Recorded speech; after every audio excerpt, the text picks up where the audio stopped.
(6:31) Citi Breakfast Show, Reverend Edwin Datson. It's a praise medley.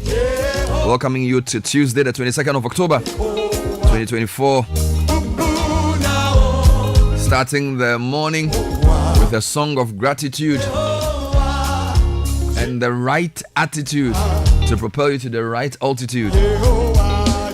Business Sense this morning is on attitude.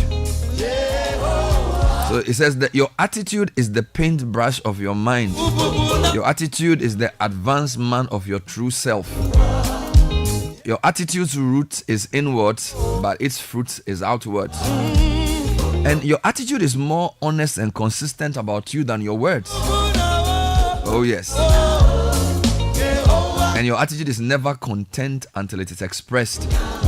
It's what draws people to you or what repels them. It's your outward look based upon your past experiences. But this is my favorite. Your attitude is the librarian of your past, the speaker of your present, and the prophet of your future. The attitude is the librarian of your past, the speaker of your present, and the prophet of your future. Very powerful. So you need the right attitude. The attitude to life, to time, to work, to people, to your job, to your country. Oh yes. It's your choice. There are many things that are beyond your control. Your attitude is one of the things within your control. Use it to bring positive change to your world. Oh, this is wonderful. Thoughts from John Maxwell. I like this one. It says, your attitude is the librarian of your past, the speaker of your present, and the prophet of your future. It will reveal you in ways nobody else can. Business Sense brought to you by ADB. Call 0302-210-210. Let's talk about a better loan, a better deal, a lower interest, a longer tenure. ADB, the People's Bank, ADB, truly agric and more.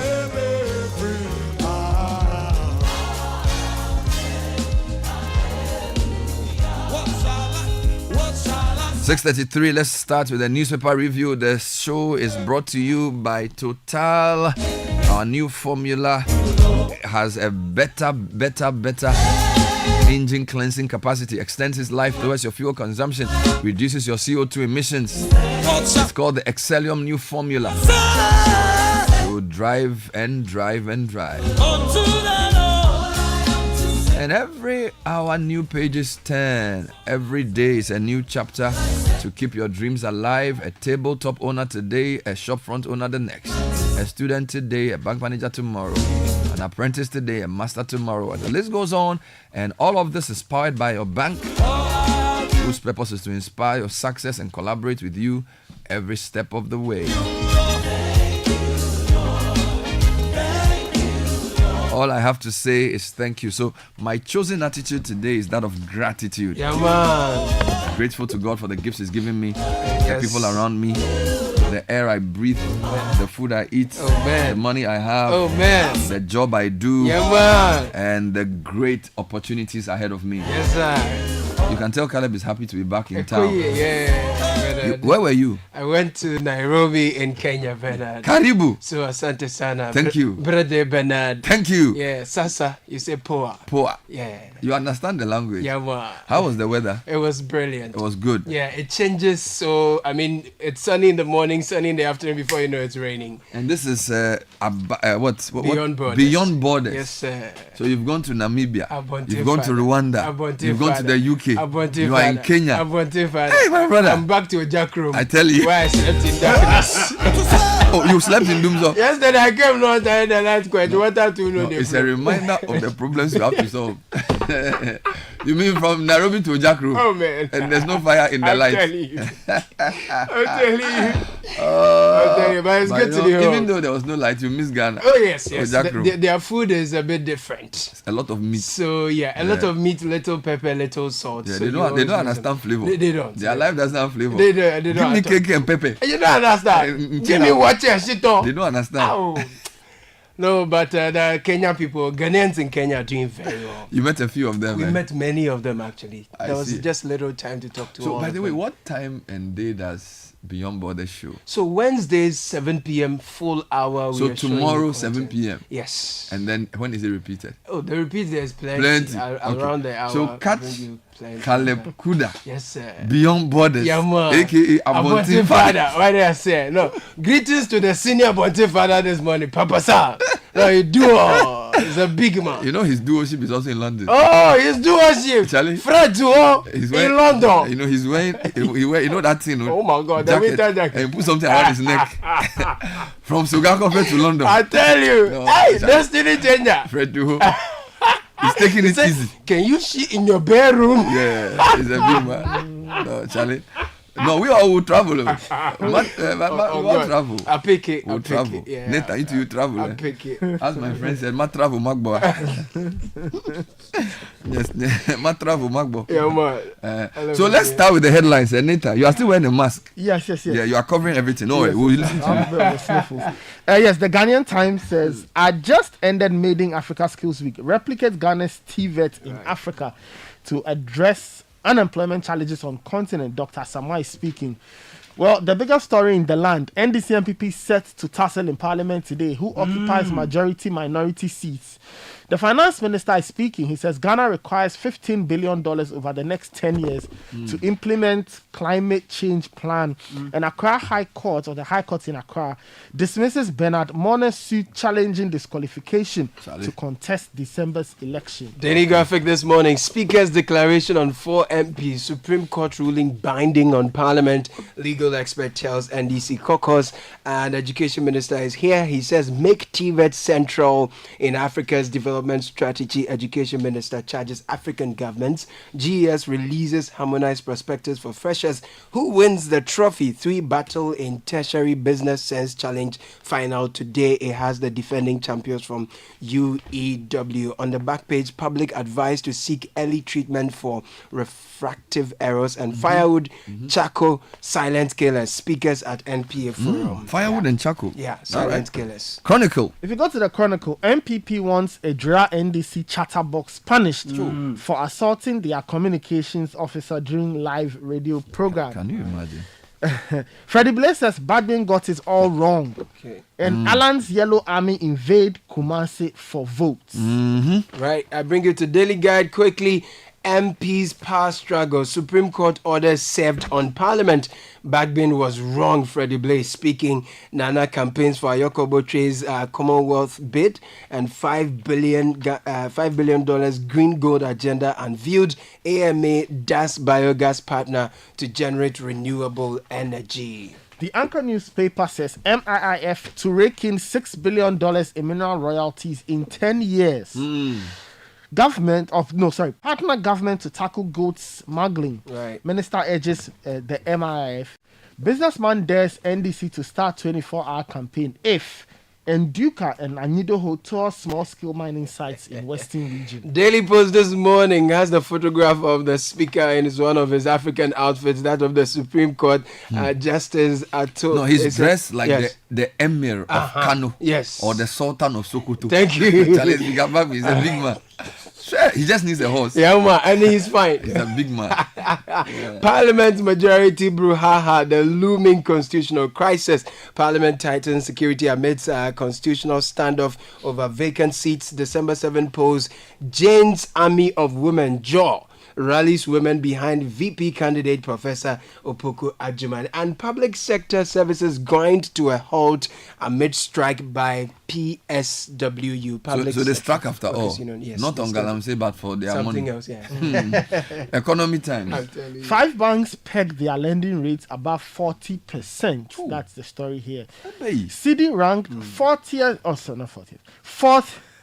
weakest in sub-Saharan Africa. That's coming in from the World Bank. All right. And then there's an issue. Customers are unhappy with MTN IO insurance. All of that on the front page of the Economy Times. The Observer, we will not retreat or surrender our majority caucus status. Ato Forsen is speaking. NPP won't engage in NDC's chaotic tactics.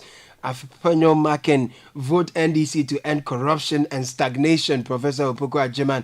And Regional Coalition Center is a recipe for rigging. This is Edu Asari speaking. And Jifa Tega intensifies reduce rejected ballots campaign. Finally, for me, the Business Analyst. Launch of Green Gold Ghana, global herbal market to hit $177.65 billion by by 2029. All right. Newmont has not reached agreement with government. That's simulation to the sale of the Achim mine. That's Because the IEA sent a statement the on this yesterday. IEA is speaking. Yeah. And then charcoal firewood are silent killers in our kitchen. And budget shortfalls to be substantial in Ghana and Nigeria. That's coming in from Fitch Solutions. Daybreak newspaper, global herbal market to hit $177.65 billion US. Baumia promises to revive Drapon textiles. Bernard, I was in Drapon for About Town some time ago. It will be very important. MPP's PC's wife beats hubby's side chick. Huh? Yeah. What is this? NPP's parliamentary candidate's wife beats his side chick. Basically, Daybreak is reporting something. It's a very confusing situation. I'm telling you. And Abetifi is acting Kwewumang Hene. That's according to the Queen Mother. So this keeps going on and on. You know, Yesterday, we were told that the Kuma Hini had was not still been. there. He hadn't been Now- distilled, but this paper is saying that they are Betifi him. Is acting Kwewumang Hene. We need to keep an eye on that story. Now, if you go online, citynewsroom.com is where I'm starting from, and the number of big stories there, not least the Speaker of Parliament and what he's going to do today. Parliament tightens security ahead of Tuesday's sitting. That's the lead story. Comply with Supreme Court ruling to avert chaos. CDD tells Bagwin. Also, Baumia is campaigning in the Volta region. He says, I will establish mechanization centers in every district to boost agri. Meanwhile, Paramount Chief of Peki says MPP has done a lot for Ghana. Right. Meanwhile, still on politics, Bernard Mona says level of decay in judiciary is shocking. He's surprised, he's sad at the turnout of events on his candidature. Sorry.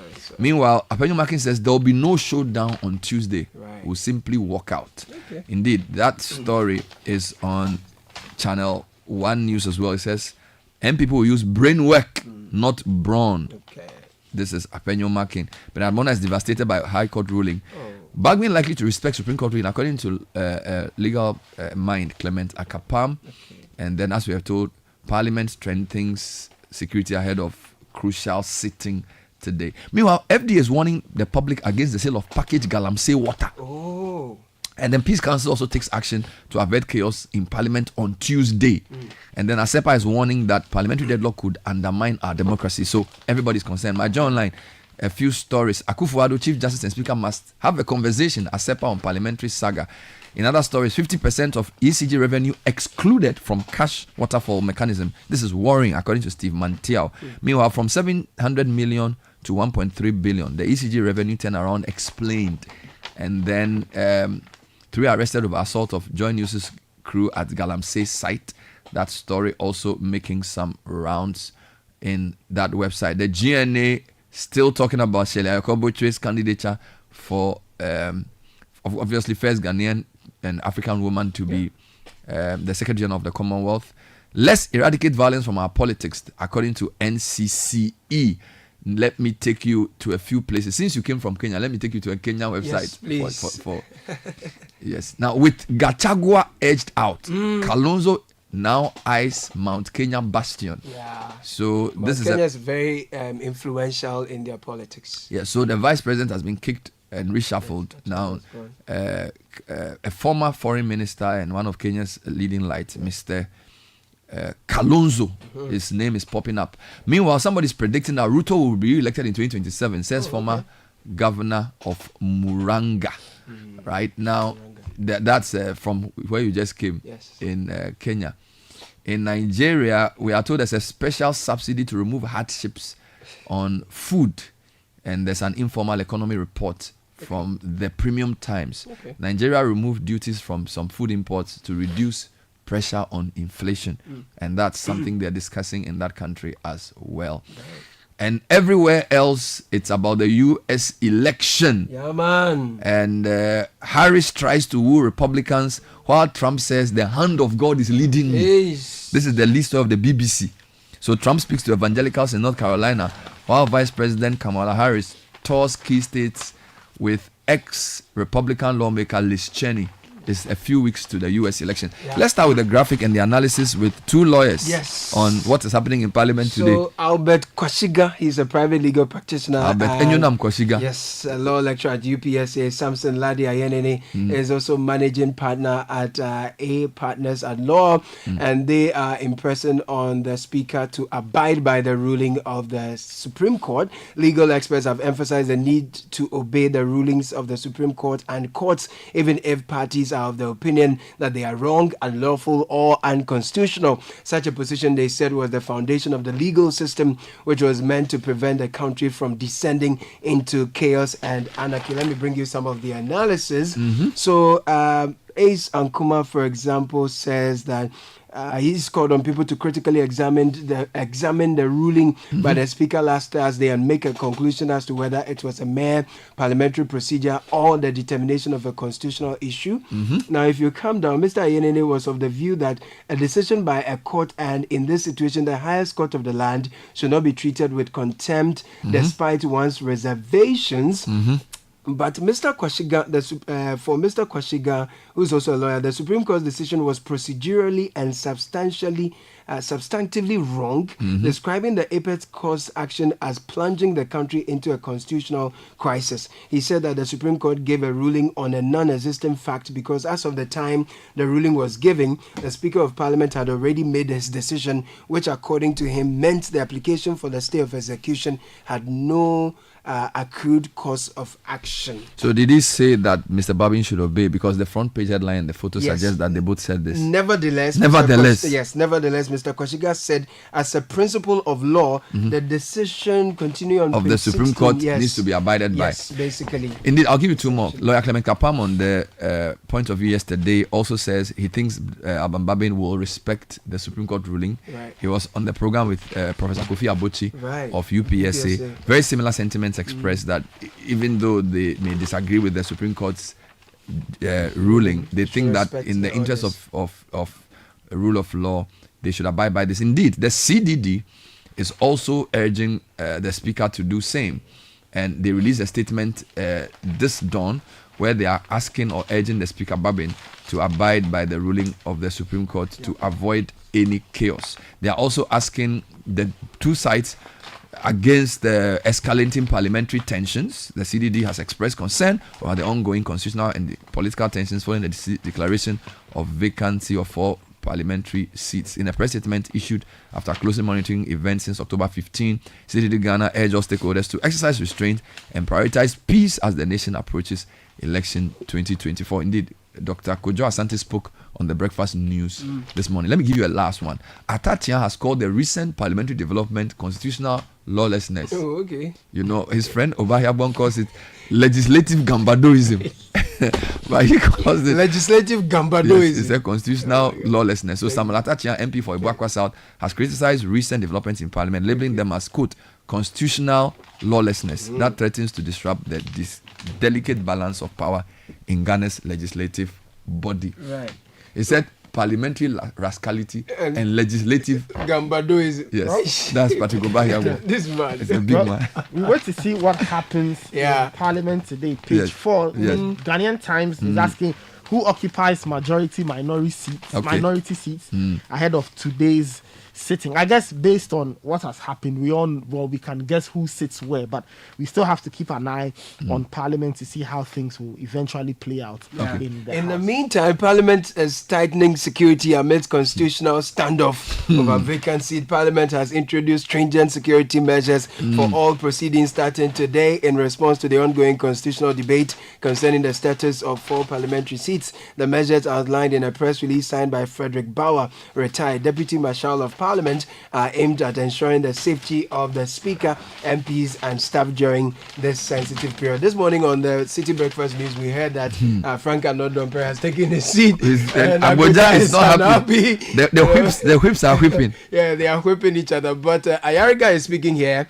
He says NDC MPs will obey Bagban's decision, not Supreme Court. He was speaking on the Citi Breakfast Show yesterday. So interesting conversations around this particular story. We can wrap up on that one. All right. Okay. To some other stories in the Ghanaian Times, attack on anti-Galamsey crusaders condemned. IGP asked to arrest perpetrators. Now, Bernard, you mentioned that... yes, Erastus Aridonko and a few other people who were covering a Galamsey site were attacked over the weekend. And the story is now here. The media coalition against Galamsey is calling on the IGP to arrest and prosecute owners of a mining site at Sumenya near Mansum Khan for allegedly kidnapping, assaulting, and seizing the equipment of 3 staff of the multimedia group. Similarly, private legal practitioner Martin Kpebu lamented the attack on the team, and he said to be working. So he condemned the attack there. Dr. Kenneth Ashide of the Media Coalition against Galamsey and Mr. Kpebu condemned the attacks when contributing to the Super Morning Show on Joy. Right. Meanwhile, the FDA has warned the public against packaging and distribution of a so-called Galamsey water. This story is on Channel 1 News. The Food and Drug Authority has issued a stern warning to the public to refrain from packaging and distributing, quote, Galamsey water, unquote, across the country. This warning comes in response to reports of individuals selling sachet water labeled as Galamsey water, purportedly to raise awareness about the growing concern surrounding illegal mining. In a press statement released on Monday, the FDA expressed serious concern regarding the trend and announced that it will take action against anyone found violating this directive. Bernard, your namesake is not happy. Who is this? Bernard Mona. What happened to him? You know, the EC has floored him according to Daily Guide. That's how they angle it on page 3. Jibril Abdul Razak says the High Court in Accra yesterday dismissed an application seeking to set aside the decision of the Electoral Commission EC, which disqualified presidential aspirant of the People's National Convention, PNC, Bernard Mona, from contesting the 2024 presidential election. The court's decision affirmed the EC's disqualification and ended Mr. Mona's hopes of appearing on the presidential ballot. In his red beret. Oh my God. Bernard Yesterday, Mona. when I came, the first news story I saw was Bernard Mona has been speaking English. booted out. Now, a few more stories. 50% of ECG revenue excluded from cash waterfall mechanism. This is worrying, according to Steve Mantel. Story on my journal online. And it reads that the co-chair of the Ghana Extractive Industry Transparency Initiative, Dr. Steve Mantel, has raised concern about the exclusion of roughly 50% of ECG's revenue from the cash waterfall mechanism. In an interview, he emphasized the potential credibility issues that exclusion creates for the energy sector's financial recovery, considering that it was designed to ensure fair distribution of funds to sector players. Right, but we were told that public sector services grind to a halt amid strike by PSWU as the Public Services Workers Union. Services at various public sector institutions have ground to a halt due to indefinite strike. The union is protesting the delayed payment of 2 essential allowances, the Government Support Services Allowance and the Public Services Administration and Equity Allowance. During a visit by City News to several government agencies, including the NIA, FDA, and a number of others, it was evident that individuals seeking services were being turned away. Meanwhile, IEA has strongly opposed the planned sale of Newmont's Achim Gold Mine to China's Jin Mining Group for $1 billion. The IEA argues that the sale undermines Ghana's economic interest and violates key terms of the mine's lease agreement set to expire January next year. In a press release dated Monday, October 21,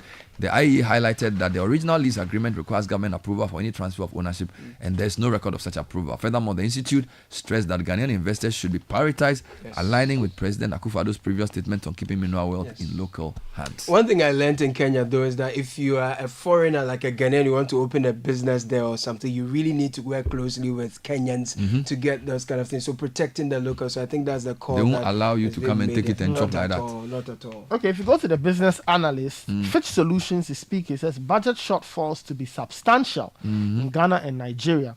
The story says budget shortfalls to be substantial in Ghana, Uganda, and Nigeria. Fitch Solutions has revealed in an article dubbed "Return to International Capital Markets Belies Persistence of Fiscal Risk in Sub-Saharan Africa." It said many governments across the region would remain reliant on domestic and or external borrowing to plug budget shortfalls in 2025. This comes amid mixed progress on fiscal consolidation across sub-Saharan Africa. Two stories in Economy Times. 5 banks pegged their lending rates above 40%. There's a reporting. The figures released by the BOG on the annualized percentage rates for banks' loans to households, SMEs, and corporate institutions reveal that most banks have pegged their lending rates above 40%, even though the Ghana reference rate has been set at 29.3 for the month of September. The APR reflects the true cost of a loan that economic agents are confronted with when they go through an approved process to secure a loan. Now, this is quite serious. 40%. Then they give some of the banks, for example, it says the APRs for banks loan to households with a tenor of facility for 1 year. 5 banks have pegged their rates above 40%, including UMB, Fidelity Bank, National Investment Bank, First National Bank, and UBA, giving specific percentages. Now, Citi has also been ranked the 4th weakest in sub-Saharan Africa according to the World Bank.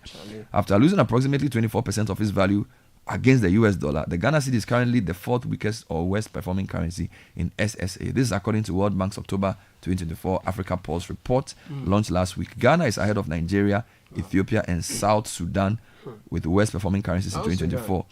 And then they give some of the details of that story as well. But there's an important call being made by the Education Minister. He's asking that TVET is made central in Africa's development strategy. This is on page 13 of Daily Graphic. Severus Kalideri is writing, the Minister of Education, Dr. Yawose Duchum, has called on African governments to consider technical and vocational education and training as a central pillar of Africa's development strategy. Quote, TVET is no longer the fallback option it was once considered to be. It is now the pathway to opportunity, and it must be positioned as such. Very important call. Hope that it is worked on immediately. In the US, Donald Trump says a supernatural hand saved him from being assassinated as he tries to appeal to Christians in North Carolina.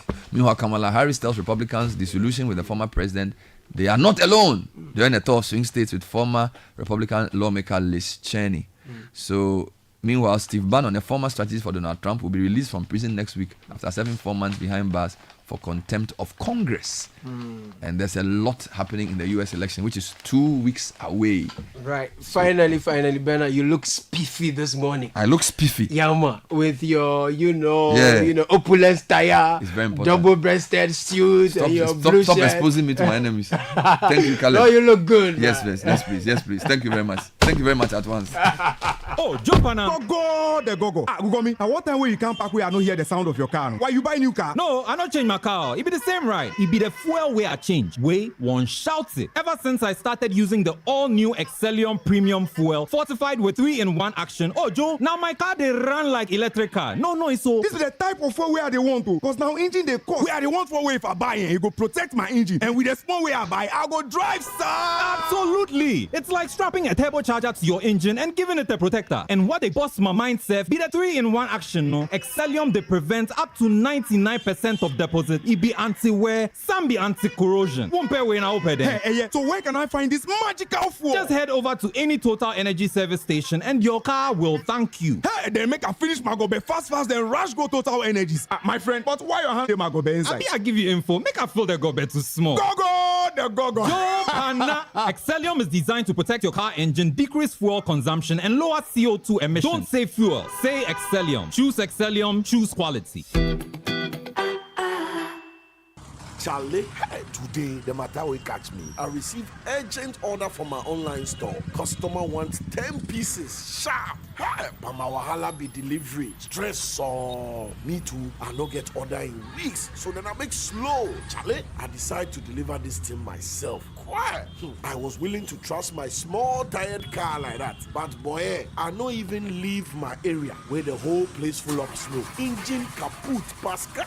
As the boys they help me push the car off the road, where I look up and raise my head, where I see for Fidelity Bank billboard top.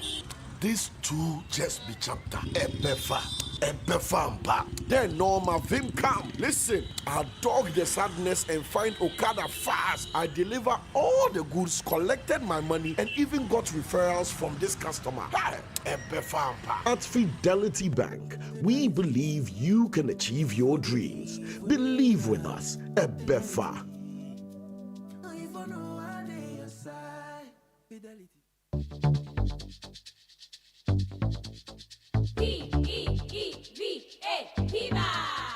Looking for a burst of flavor in every sip?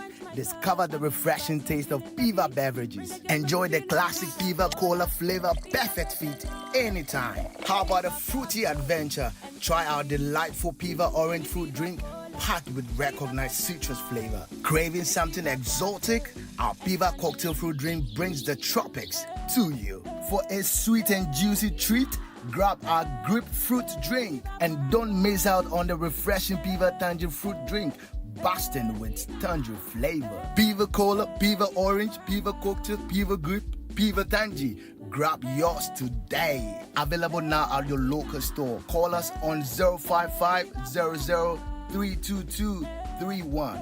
Piva, a taste you love. This advert is FDA approved. P for Piva. This is the Citi Breakfast Show, the city's biggest conversation. City Business News next with what's your name, sir? Latte. I'm confused. It's because there's going to be what they are saying that it's going to be a showdown in Parliament. That's why. No. We spoke to Nia, so Charlie, slow down a little, Tokyo. We'll go back there shortly. But what's in the business news this morning? Well, hello, welcome to the breakfast edition of Citi Business News on 97.3 Citi FM, proudly brought to you by MTN, Goil and Access Bank. Coming up this morning, food insecurity looms over government failure to distribute food and cash grants to farmers affected by recent dry spells. Also, IEA wants government to block sale of Newmont Achim gold mine to Chinese mining firm in the $1 billion deal, and reconsider high tax policies on businesses as Ghana's economic indicators point to positive direction. We hear from economist Professor Patrick Esumin.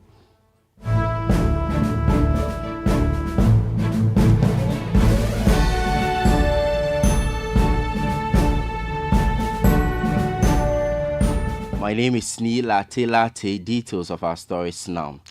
The Peasant Farmers Association of Ghana says none of its members has so far benefited from government promise to distribute cash and food grants to farmers affected by the recent prolonged dry spell. The association expresses concerns over the lack of clarity regarding the criteria and processes to be used by the ministry to allocate support to these farmers.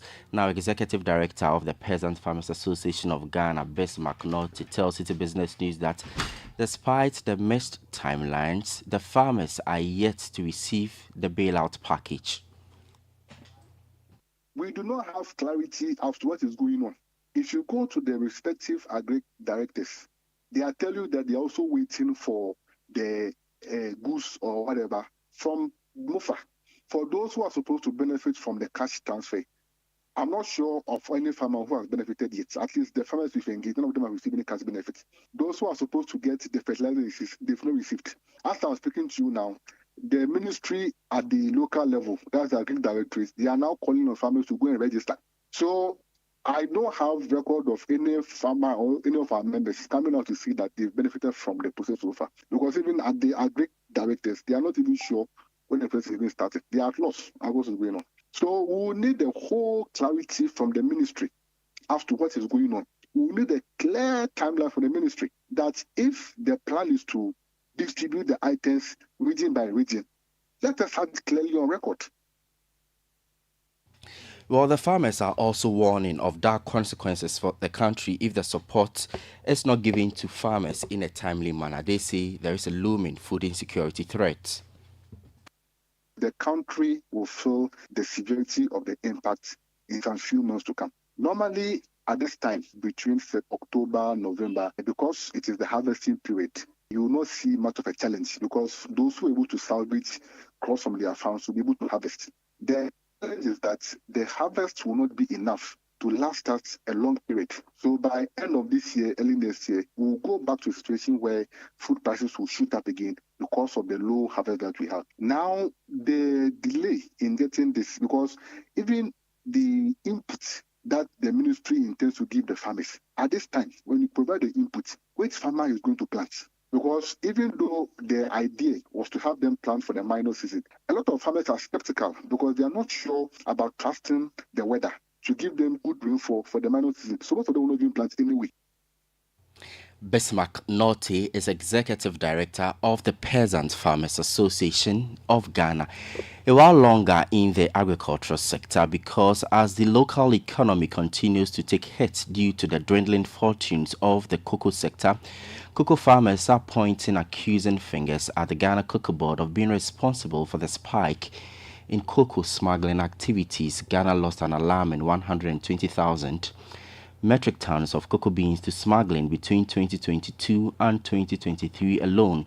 The smuggling has worsened in recent years, driven largely by the favorable prices in neighboring countries such as Ivory Coast. President of the Ghana National Association of Cocoa Farmers, Stephen Anani Boateng, is blaming Cocoa Board of doing little to tackle the menace. It's a disgrace that Cocoa Board always are pushing the blame on the smuggling. They are the regulator of the cocoa industry. Because if you are doing a business and you are a manager and you cannot manage your area well, and these things are always happening, and I don't see why they should be there.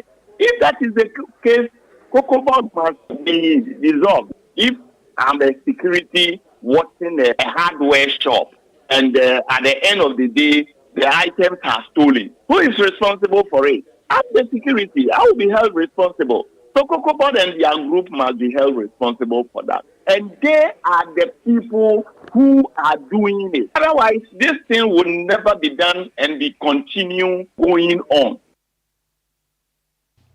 You heard the president of the Ghana National Association of Cocoa Farmers, Stephen Anani Boateng. The Institute of Economic Affairs, IEA, is voicing strong opposition to the planned sale of Newmont's Achim Gold Mine to a Chinese mining firm for $1 billion, describing the deal as legally flawed. The Institute is warning that allowing the sale to go through would mirror a colonial-era contract which favored foreign interests, leaving Ghana with minimal returns. The IEA also argues that the sale undermines Ghana's economic interest and violates key terms of the mine's lease agreement set to expire in January 2025.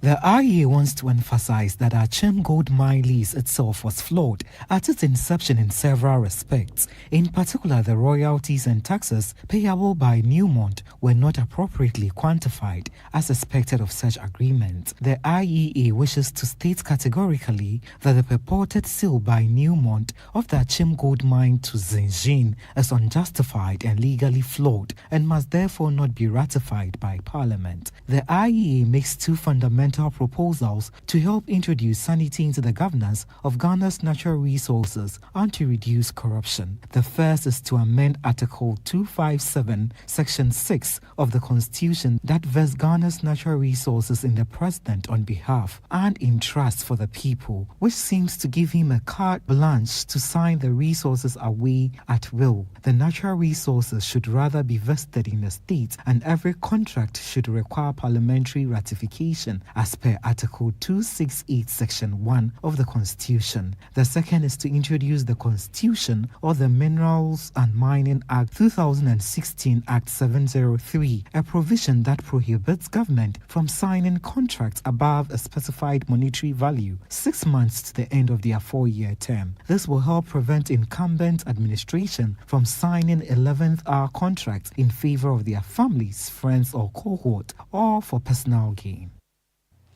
You heard excerpts of a statement by the Institute of Economic Affairs read by my colleague, Emmanuel Opom. Now, economist Professor Patrick Esumin is calling on the government to reconsider its high taxation policies on businesses as part of its fiscal consolidation strategy.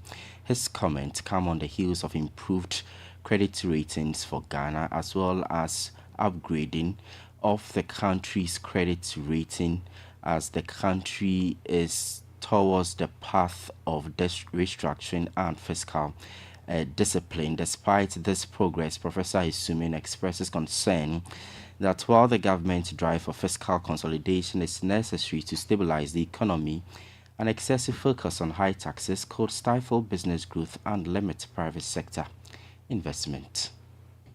The fiscal consolidation is important. The macroeconomic environment being stable and predictable is important. Equally important is how we achieve the stabilization. If we are going to do fiscal consolidation with what you have done before, imposing a lot of taxes and increasing the cost of doing business, then I'm afraid that we are helping one side of the economy by hurting the other side, making it very difficult for businesses to prosper. I think everybody knows that there were alternative means to raise more revenue and also to kind of streamline government expenditures, which we haven't done. So let us hope that saying that we are going to continue with this fiscal consolidation doesn't mean that we are going to bring new taxes as we have done in the last 2 years or so. So the consolidation is good, but how you do it is even more important. I think so far what we have done is that we've improved government finances by making the business environment tougher. So even though we are achieving consolidation, I don't think that it's nearing to our benefits. Economist Professor Patrick Isumin ending the breakfast edition of Citi Business News on 97.3 Citi FM. Quickly, an update on the Forex market where the dollar is trading at 16 cedis 45 pesos. The British pound at 21 cedis. That of the euro could be sold to you at 18 cedis 10 pesos. My name is Neil Latte. Thank you for tuning in. Do have a good business day. This is the Citi Breakfast Show, the city's biggest conversation. Join the conversation on the Citi Breakfast Show on Facebook at facebook.com/Citi97.3, Twitter at twitter.com/Citi973, and Instagram at instagram.com/Citi973 with the hashtag CitiCBS. We understand the excitement and preparations that comes when your child gains admission into senior high school. But we at the Agricultural Development Bank, ADB PLC, also understand the financial burden this comes with. The chop box, trunk, school mattress, you name it. That's why we have partnered with Prospectus Ghana Limited to offer financial support for parents by introducing the ADB Quick Purchase. With a smart loan of up to 20,000 Ghana cedis, you can pick up all the items on your child's prospectus for school. ADB PLC offers you a repayment plan of 12 months to relieve you of all that heavy financial burden. Every ADB customer who receives their salaries through the bank, military and police personnel, and all other workers on the Controller and Accountant General's payroll qualify for this facility. Walk into any ADB branch nationwide or any Prospectus Ghana Limited office near you to apply for the ADB Quick Purchase. Terms and conditions apply. ADB, the People's Bank. ADB, truly a Greek and more. This is the Citi Breakfast Show, the city's biggest conversation. Yeah. Go. Obi Antone Coalition. Obi Antone Coalition. Obi Antone Coalition. What else? Obi Antone Coalition. 7:13, still listening to the Citi Breakfast Show. Coming up next is Kickoff, but the Citi Business News was brought to you by MTN. MTN is saying that with Buy Now, Pay Later with Symmetro, you can now buy a sleek and trendy smartphone and enjoy the luxury of paying in convenient weekly or monthly installments. Just walk into any of MTN service centers, choose your favorite from what's on offer, and the phones come with 2 GB free data, so you can share all the news and gist. Share the exciting news with your family and friends and stay connected on the smart side of life with MTN and Symmetro. Girl also brought to us the Citi Business News. Girl is bringing you Super XP, the ideal choice for most vehicles, and is flowing wah across many of Goil service stations in the country. So as you go on the road, look out for Goil stations with the Super XP sign and fuel up. Goil good energy, going yeah. Kickoff is coming up next. The Gapstar is in the building. Gabby Offer is here. But first, Kickoff is brought to you by Zonda. Zonda Ghana is your one-stop shop for quality trucks like Shantui bulldozers, excavators, graders, payloaders, rollers, power pickups, TX trucks, and oil tanks, all made and assembled right here in Ghana. So visit any of their 7 branches across the country or go to their head office off the Tema Flower Road. Call them on 0501 772222. Zonda, built in Ghana, building Ghana.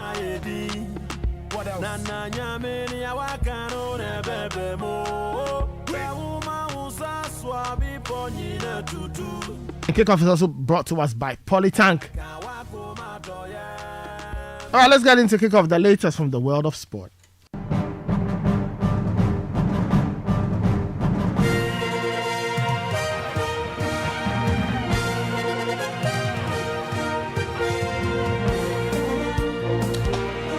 All right, Tuesday morning, October 22, time now for the very latest in the world of sports on the Citi Breakfast Show. Lachelle, Zonda GH and Polytan Ghana helping us to do this morning. My name is Gabi Ofen. Coming up in the next 10 minutes.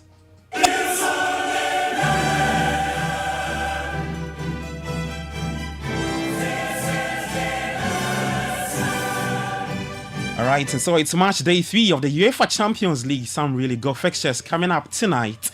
And then we'll build up to that plus this in a bit. I'm sure we've learned a lot of lessons, but I have to take full responsibility as the chairman of the team. All right, Jan Pofanka right there. After Ghana's exit from the ongoing beach soccer AFCON, we'll delve more into that, plus some news on the local scene. But let's start off from the corridors of CAF, and they have announced the disqualification of 3 teams from the 2024 Under-17 WAFU A Cup of Nations qualifiers. Now, the 3 teams disqualified from the championship are Guinea, Guinea-Bissau, and Sierra Leone. Now, this comes after the CAF medical team noticed that 3 teams had exceeded the number of ineligible players after MRI test. And according to the rules regarding the Under-17 AFCON qualifiers, a team will be disqualified if 4 or more of its players are deemed ineligible during the MRI test. So not the best of news for Guinea, Guinea-Bissau and Sierra Leone. We heard Kumasi and Asante Kotoko's head coach Dr. Prosper Natelgum says he's satisfied with how his team has managed the pressure of playing their home matches despite the venue change. Now Kotoko have resorted to the Boasilink Lay Sports Stadium after the Babara Sports Stadium was closed for renovations following CAF's decision to revoke its approval for hosting international matches. Everywhere Kotoko plays, there's pressure. Everywhere we play, there's pressure. Because the expectations of the supporters are always high. So it's not only at Babayara. Here too, there's pressure. But I think we have been able to manage it very well. All right, so that's Kotoko's head coach Prosper Natelgum speaking there. Next on the list for Kotoko is against Legon Cities at the University of Ghana Stadium later tomorrow. It's an outstanding fixture and kickoff time is at 7 p.m. Now, today is where Black Star striker Jordan Ayew has expressed his desire to maintain his strong form after netting his first goal, league goal, of course, for Leicester City over the weekend and the match against Southampton. Now, Ayew was also one of the Black Stars players who found the back of the net at club level following Ghana's tough 2 games with Sudan in the AFCON qualifiers. Special moment because it was obviously my first goal for the club in the league, and it took a bit of time, but I have believed in myself, I have believed in my abilities, and I know that I can bring in a lot of things. So, going to the fans to thank them because they've been behind me since I came through the door. They've been behind me, and I'm happy for them as well, and happy for myself and my family as well. Black Stars forward Jordan Ayew speaking there. Now, to some beach soccer, it's the AFCON held in Egypt, and Ghana's chances in the beach soccer Africa Cup of Nations were dealt another blow as the national team endured a 5-2 loss to Morocco on day 3 of the tournament. Now, the defeat comes after a difficult opening match against Egypt, where Ghana, the Black Sharks, was beaten 6-3, leaving the team a tough road ahead. Jan Pofankra is the chairman of the beach soccer committee, and he says Ghana could have done better. We've got to concede that we played against the best, and our best was just not good enough. We met better prepared teams, better drilled. In that respect, we've, to be honest, go back to the drawing board and improve. At least we know the level, we know our level, as it were, and we need to really improve to catch up. And we know the potential is there. There's no argument. There's no doubt about that. We have the potential. It's just that we were not good enough at this tournament. The new crop of players making their debut here really found the going tough against very experienced, as I said, well-drilled teams. The North Africans have closed the gap on Senegal, but the team is relatively new, and I'm sure we've learned a lot of lessons. But I have to take full responsibility as the chairman of the team. All right, so Ghana's next game is on Thursday against Tanzania at 9 p.m. But that's Jan Pofankra, the chairman of the Beach Soccer Committee, speaking about Ghana's performance in the ongoing Beach Soccer AFCON. We head to Europe, and the UEFA Champions League continues today as the 36 hopefuls prepare for their third outings of the new look league phase. Starting off at the San Siro, is AC Milan taking on Club Brugge at 4:45 p.m. Monaco take on Red Star Belgrade. At the same time, Arsenal v Shakhtar Donetsk at 7 p.m. And for Arsenal, they head into this fixture on the back of the weekend defeat to Bournemouth and the Premier League. But Mikel Arteta says facing Shakhtar is a different test. Well, the fact that it's a team that is used to winning, they dominate a lot of the games in there. They have some very talented players. They have a great manager, and they have a really specific way of playing that it makes it really, really tricky. And they have huge experience in Champions League. They play in Champions League every year, and they know what they're talking about, and it will be tough. Well, will be tough. That game is against Shakhtar. It's Arsenal taking on Shakhtar tonight at 7 p.m. at the Emirates. Well, we stay with Arsenal, and it's already 3 red cards this season for the Gunners in 8 Premier League matches, taking the total to 18 under Mikel Arteta's management. Gunners' Thomas Partey was asked about the disciplinary issues of the team. Well, I think we are working hard. We try to win our duels, and sometimes, these things happen. Sometimes we cannot control it. We have to just stick together, continue working, and red cards do happen in games. So at the end of the day, it's part of football. We have to, learn from every mistake we do and then try to not let it happen. Well, that's Arsenal's Thomas Partey speaking there. Well, some more games coming up today. Aston Villa will take on Bologna. Girona, they up against Slovan Bratislava. Juventus take on Stuttgart. PSG is up against PSV. Madrid will play Borussia Dortmund at the Santiago Bernabeu. Sturm-Graz are up against Sporting Lisbon. And so these are the matches coming up today in the UEFA Champions League match day 3, of course. But in the Premier League last night, Dean Henderson's mistake piled more misery on winless Crystal Palace as Chris Wood sealed victory for Nottingham Forest. It's our first home win for Forest this season in the Premier League. And for Forest boss Nuno Espirito Santo, he says he's delighted to get 3 points against Palace. We've got it, and believe me, it's so important for our fans, and it's huge for us that we can finally give them this day of happiness and thank them for all the support. Today again, they pushed the team, they helped the players, they were noisy, and we give them back, so we are delighted. All right, they are delighted as Wolves boss, Nottingham Forest boss, rather, no Wolves, Nuno Espirito Santo speaking there. Well, Liverpool captain Virgil van Dijk has opened talks with the club about signing a new deal. The 33-year-old has been an Anfield since January 2018, and his current contract runs out at the end of the season. Brazil forward Neymar also made his first appearance for Al Hilal in over a year after recovering from surgery on a ruptured anterior cruciate ligament and meniscus in his left knee. Well, before I leave, track cycling and boxing are among the events that will be included in the Glasgow 2026 Commonwealth Games. A stripped back program of 10 sports was announced today and also includes athletics and swimming as mandatory. But badminton and hockey have been dropped, and a total of 3,000 athletes from up to 74 Commonwealth nations and territories are expected to compete at the 2026 Games. That's the sports. We're back later at 5 p.m. with Sports Flash. Thanks to Shaw, Lachelle, Zonda GH, and Politan Ghana, Papa Nunye. My name is Gabby Offa. Enjoy the rest of your day. Do take care of yourself, and bye-bye. Hey, well, yo, I did tire for Abu Chef. See, everything I do, Abu won't do some. Last year, I bought a cattle farm in Yanton. I see he go buy a farm next to mine. I marry Fauzia. No, he marries Fauzia's sister. I buy my motorbike. I see, no, he go buy motorbike too. Hey, but you don't see, since you buy your bike, he has bought 4 motorbikes, which have all broken down. He don't maintain bikes at all.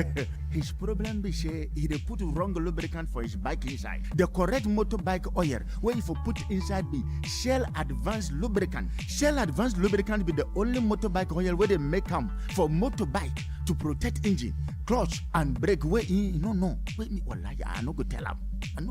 Shell. Hey, where you dey go?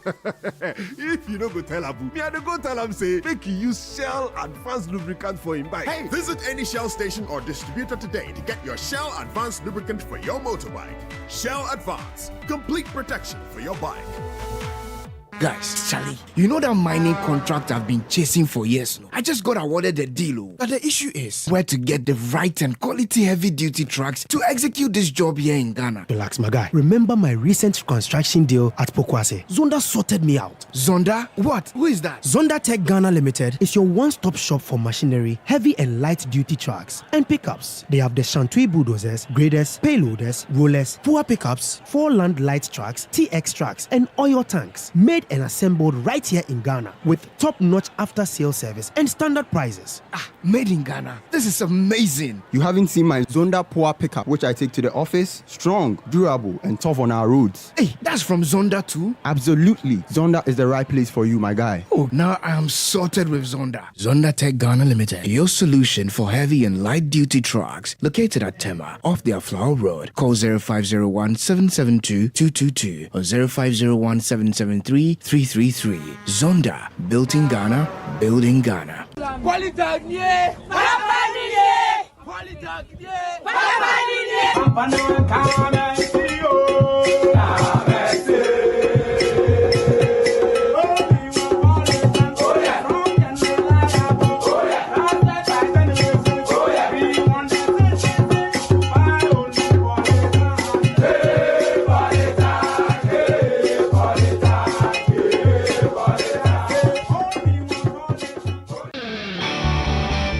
In a world where only the best survives, you need a fuel that can match your drive. A fuel with unparalleled protection for your engine, superior efficiency, and unrivaled performance. A fuel so unbeatable, when you get behind the wheel, you'll focus on what really matters. The journey ahead. That fuel is Shell V-Power, because no other fuel gives your engine better protection, better efficiency, and better performance. Be unbeatable. Drive unbeatable. Shell V-Power. Shell. Go well.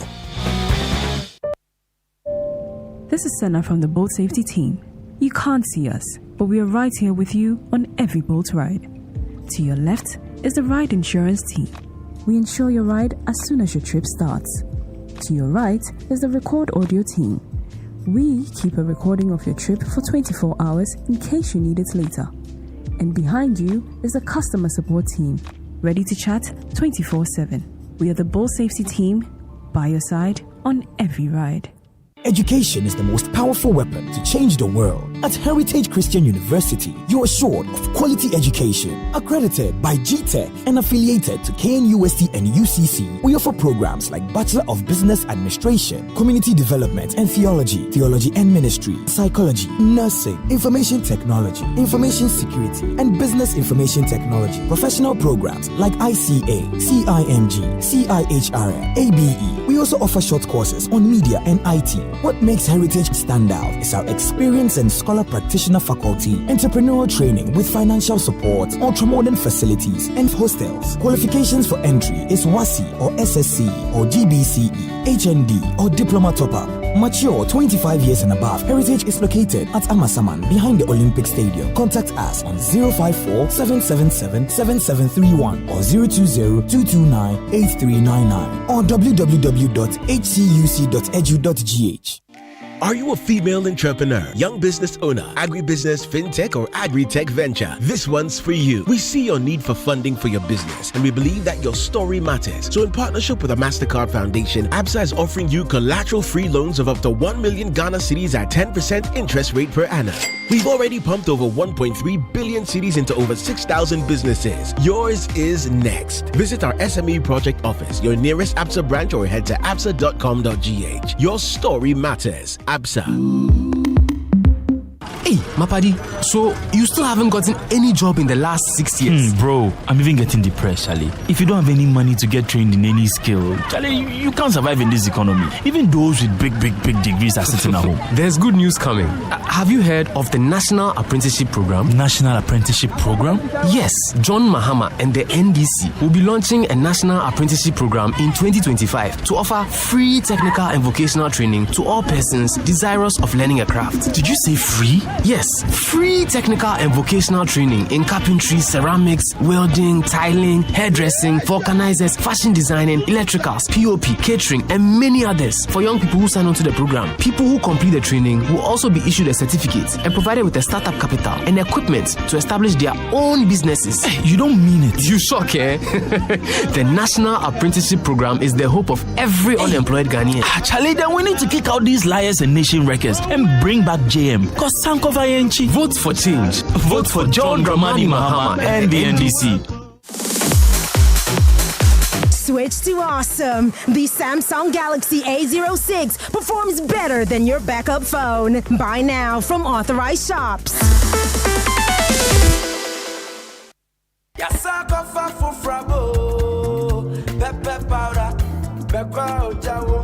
Sankofa pepper powder, Sankofa pepper powder,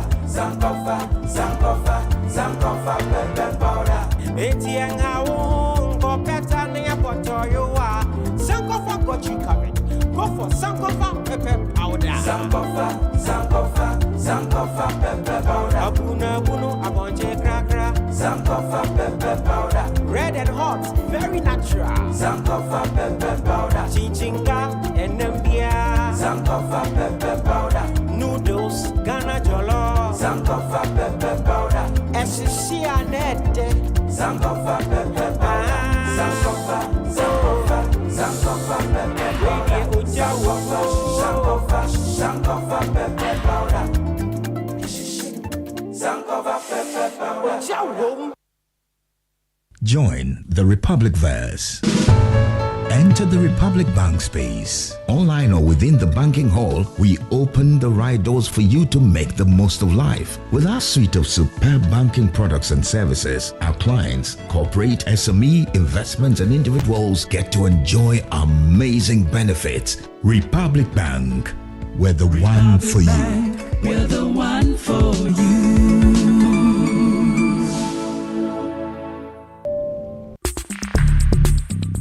Join the conversation on the Citi Breakfast Show on Facebook at facebook.com/Citi97.3, Twitter at twitter.com/Citi973, and Instagram at instagram.com/Citi973 with the hashtag CitiCBS.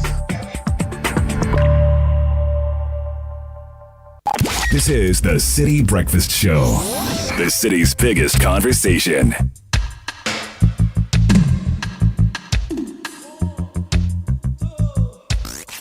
Unleashing the power of relevant radio. This is Citi 97.3.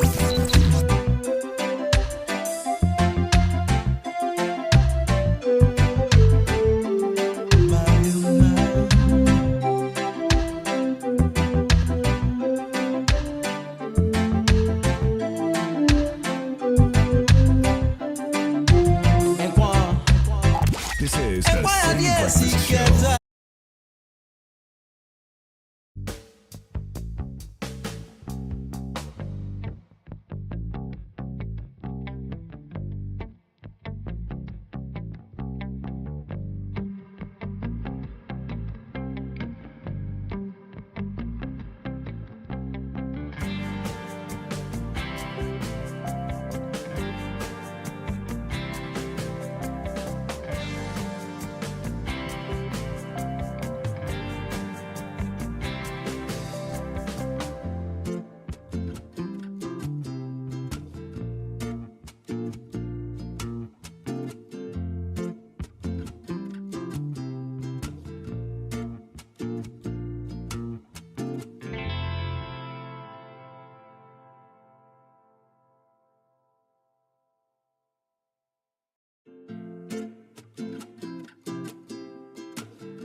be in Parliament today.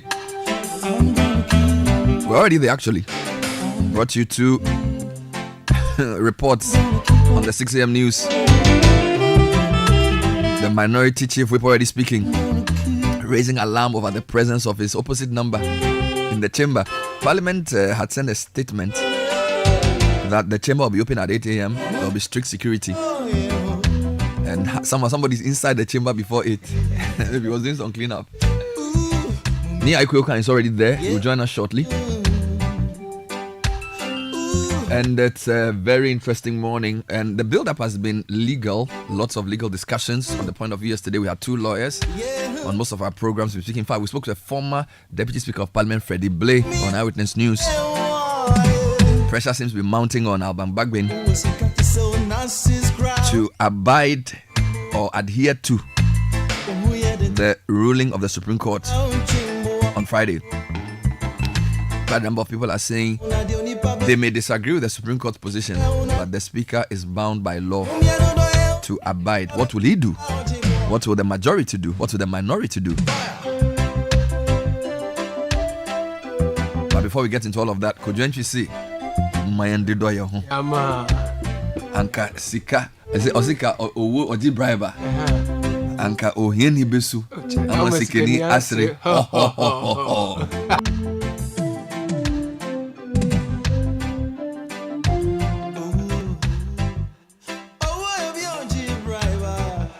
So before I get into that, Bernadette, please, there are risky spots of 3 trailers spoiled around Ofanko overpass. They've been there since Sunday.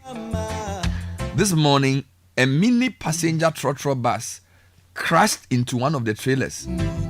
Can you please get the police control contact? This is Ganyobi from Kuntunse. Okay, so you want me to send the police control contact? Ganyobi, if you've spoken to me, you've spoken to them. Because as I see it now, they are moving. So Ghana police. 3 trailers spoiled around the Ofanko overpass since Sunday. A mini passenger trotro bus crashed into one of the trailers. So he wants the police control center.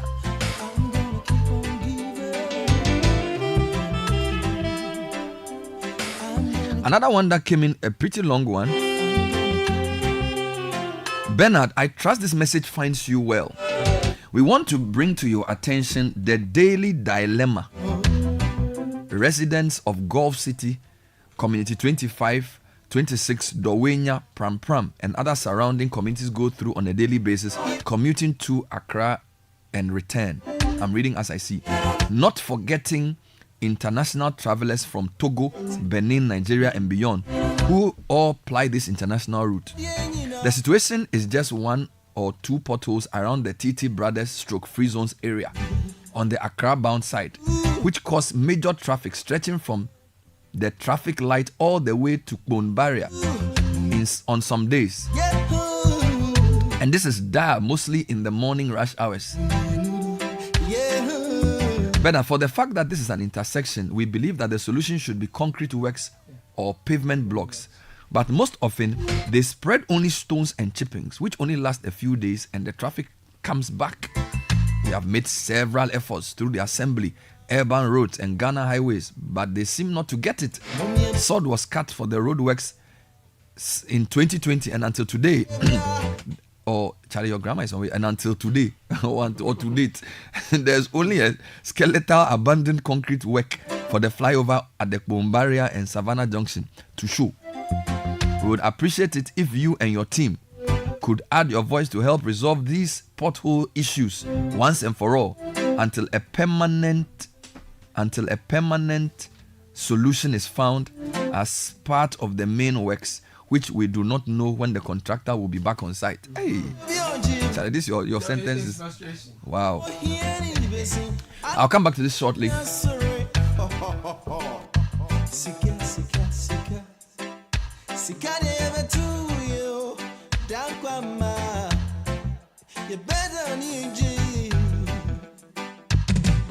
Send us your comments 054-998-6996. We'll be going to Parliament shortly because even though the place opens at 8, it's already packed Lots of people waiting to enter, and we'll be crossing over shortly. But let me take a few quick announcements. Yes, if you're a customer of Enterprise, it's great. If not, then this is the best time to join the Enterprise family. Enterprise is excited. We are rolling out a new loyalty program. Enterprise Advantage Points is what we call it. New customers can rack up, old ones as well, rack up points and score awesome rewards just by making purchases, renewing policies and more, all through self-service portal or the Enterprise Advantage app. Just log into your account, access the Advantage points, start earning points for rewards like airtime, Momo, and more. Also visit myenterprisegroup.net.gh or download the Enterprise Advantage app to get started. Enterprise, your advantage. Now, do you find yourself going through the pain of sore throat, nasal congestion, and need quick relief, or do you still take the same old lozenges without getting the relief you seek? Worry no more. The Lozati lozenges is 100% natural, refreshing throat lozenges with 7 pleasant tasting flavors, and is here to help you. Lozati lozenges relieve you of nasal congestion, sore throat, soothe the throat, and control your cough severity and frequency. Contact Unicom Chemist Limited on 0302 324 595 or 0302 324 383. As an advert that is FDA approved. Lozati lozenges, 30 seconds instant relief from sore throat.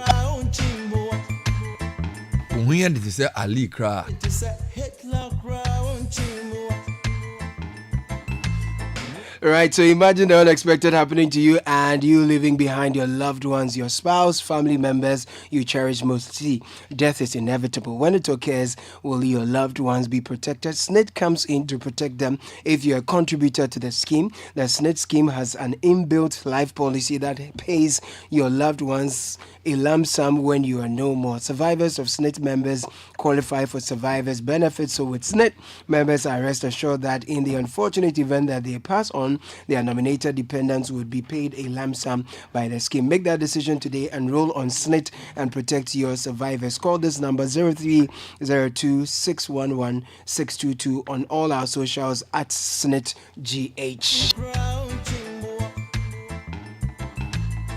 Now, the new order of retirement is here. You can now retire on your own terms with a guaranteed monthly income for the rest of your life. Just simply invest a lump sum into the Old Mutual retirement salary plan today and start receiving monthly income to enjoy the perfect retirement. Speak to Old Mutual on 050-453-4333 or go to their website oldmutual.com.gh. Old Mutual, do great things every day.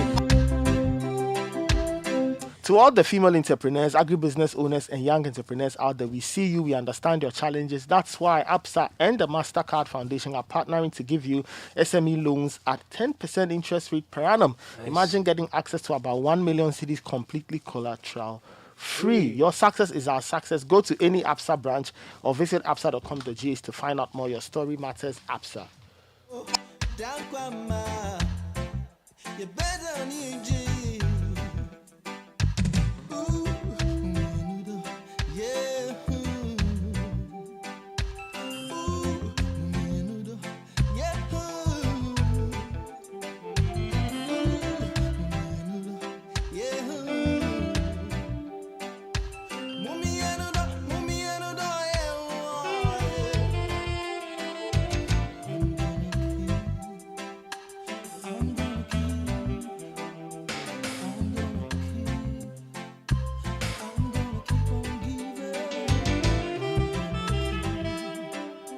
So it's 7:45 on the Citi Breakfast Show. Lots of action in Parliament. Many MPs are there. Now, the Parliamentary Service sent out an announcement on the security arrangements for today. I don't know if you have it, if you can walk me through it. This is dated 21st October 2024.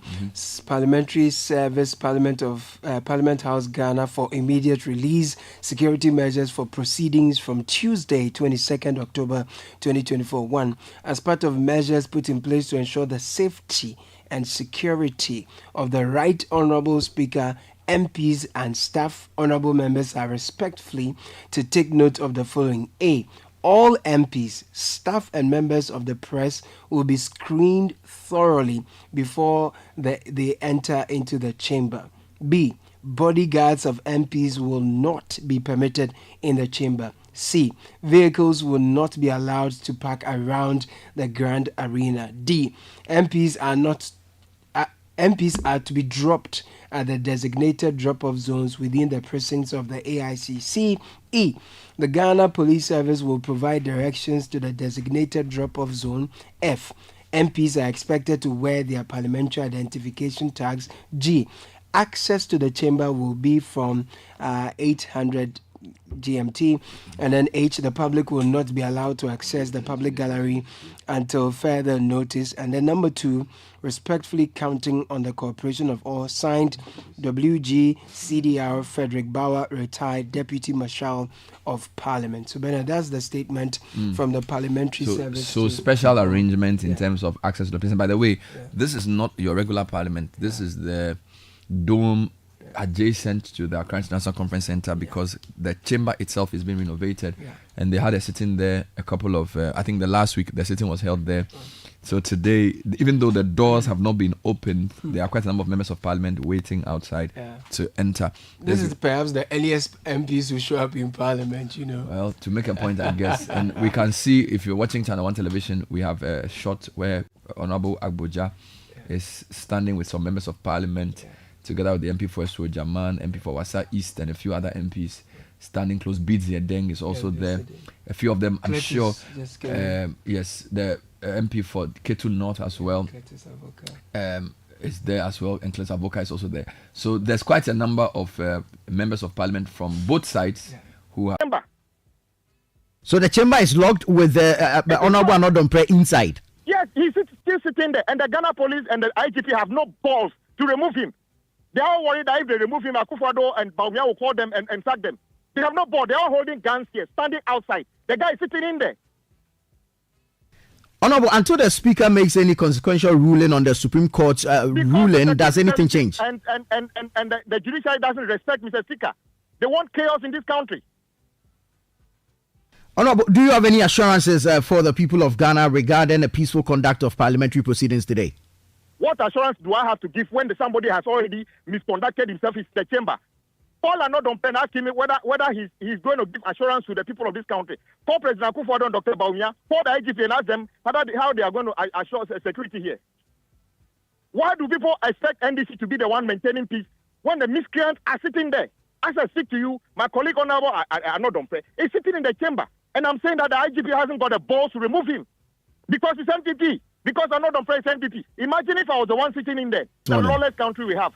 The police have all been made to be lame duck, because if they act, the powers that be would punish them. That was Governor Kwame Agboja speaking earlier around 6:15. Let's cross over to Parliament now. Majority Chief Whip Frank Anodompe is speaking to some journalists. Let's hear what he's saying. This sitting is said to be really confrontational because I've heard from some of them. They are going in there and they are going to carry themselves as the majority. Okay. That is clearly setting the stage for chaos. What exactly are you doing about that? Well, what I'm doing about, you should be asking the Speaker this question. The Speaker set the tone. You know his house? I can direct you to the Speaker's house or his official residence. The Speaker set the stage. If there is any, should there be any chaos, we should blame it on the head of the Speaker of Parliament. Because after Supreme Court's ruling, we know they've been having meetings with the minority. The Speaker has been having meetings. That is what is emboldening them to come out and say all the things they are saying. And the knee-jerk reaction, the press conference they held on Sunday, it was all knee-jerk reaction after the Supreme Court has put where the situation should be. But surprisingly, I'm surprised. The Ghanaian people should know who the minority are. They're just giving forth their true colors. It is the same courts that ruled in favor of John Mahama some time back. And they were in white and celebrating. The same court, not necessarily Supreme Court, but the Judiciary, they ruled in favor of Atuforsen. They were in white jubilating. What is happening today? Are we saying that we can disrespect a ruling of a Supreme Court? Well, we wait and see. The Speaker himself is a respected lawyer and a very experienced legislator. We wait and see what he will do today. But I want to point out to the Ghanaian people that should anything happen, any untoward happens in the chamber today, we should blame it on the head of the Speaker of Parliament. He has caused it. I take it that you will not surrender the majority position today in the House. You will not surrender. Well, there are so many ways to kill the cat, as they say. Okay? We will do everything and anything, including self-defense, to ensure that they don't walk over us. Okay? So we see how it goes. That was Frank Anodompre speaking to the journalists at the precincts of Parliament. This is before, so they've not yet entered the chamber.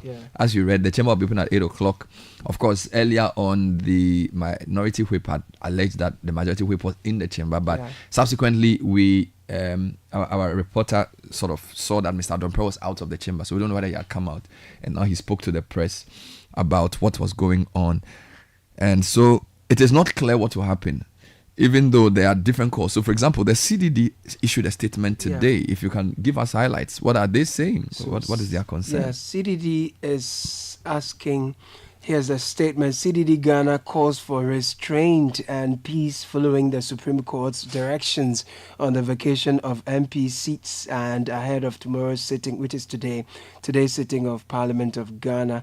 So it says that the Ghana Center for Democratic Development, CDD Ghana, has closely monitored recent developments in Parliament since October 15, 2024, when the Minority Leader, Honorable Dr. Kieso Olato-Forson, invoked Article 94 1G of the 1992 Constitution to raise concerns about the presumed vacation of 4 parliamentary seats. The Center equally followed the Speaker of Parliament's subsequent declaration of October 17, 2024, that vacancies had indeed occurred concerning the seats of those 4 MPs, two from the NPP, 1 from the NDC, and 1 independent. The Centre has also followed with keen interest Majority Leader Honorable Alexander Aponyo-Markin's application to the Supreme Court challenging the Speaker's authority to declare the vacancies and the Court's subsequent intervention on October 18, 2024, staying the Speaker's ruling and directing Parliament to allow the affected MPs to continue with their performance of their duties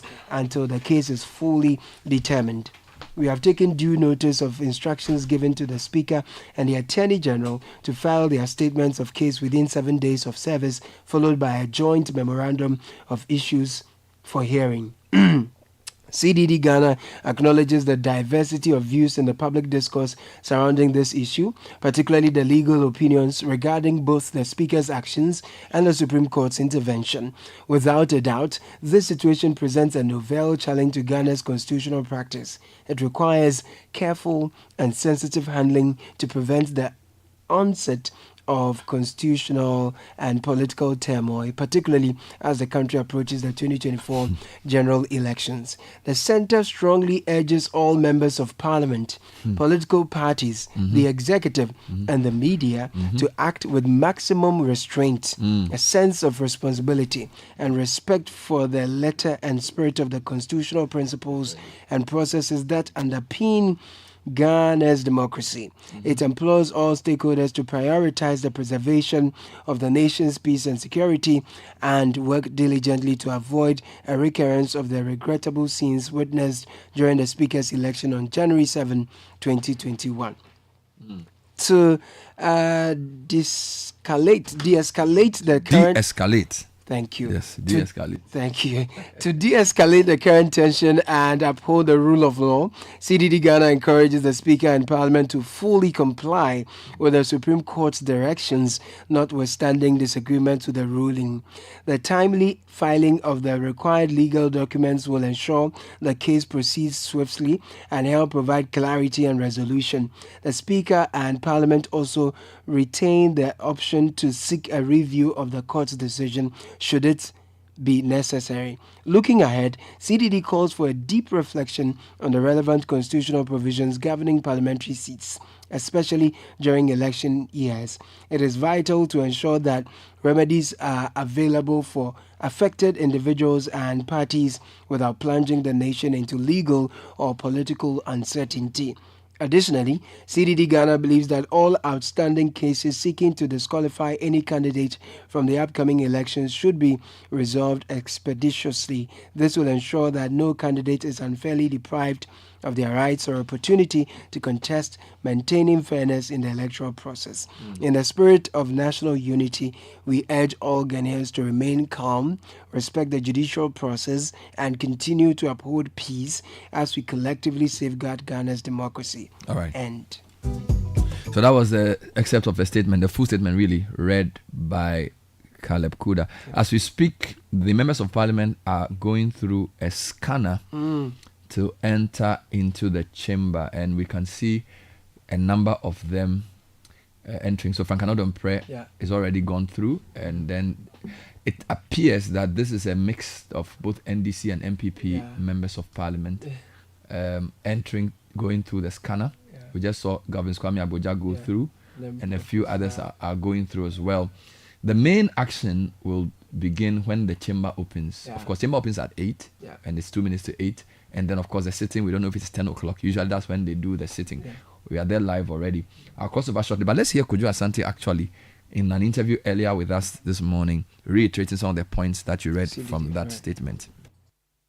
I think given what is at stake and the unprecedented nature of the matters that's before Parliament, I think everybody should act with decorum and the necessary restraint that is needed, to assess the situation and think about the country, its governance, and its democracy.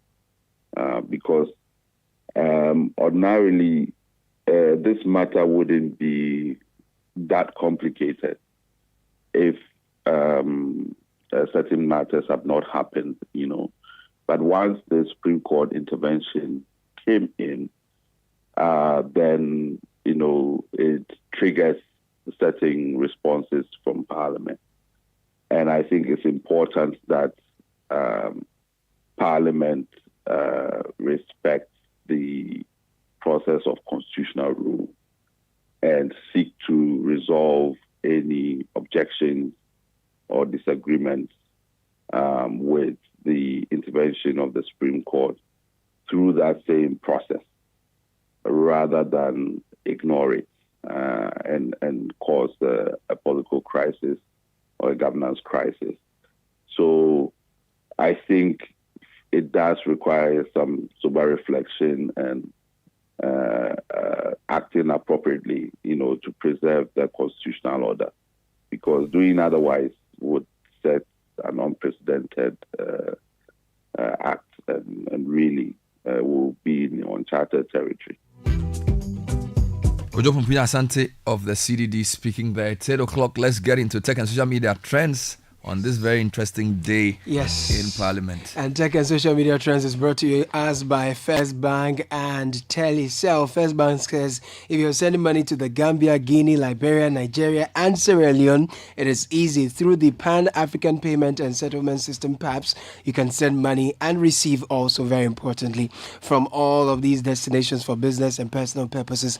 Just visit First Bank Ghana branch nationwide with your cash, and your money is transferred in no time. All you need is a First Bank Ghana account. It's another way we put you first. For more information on Pan-African Payment and Settlement Systems, PAPS, please call 0596 921 921. First Bank, you first. And the Telecel More Money promo just got excited for 2 extra months, giving you even more chances to win big.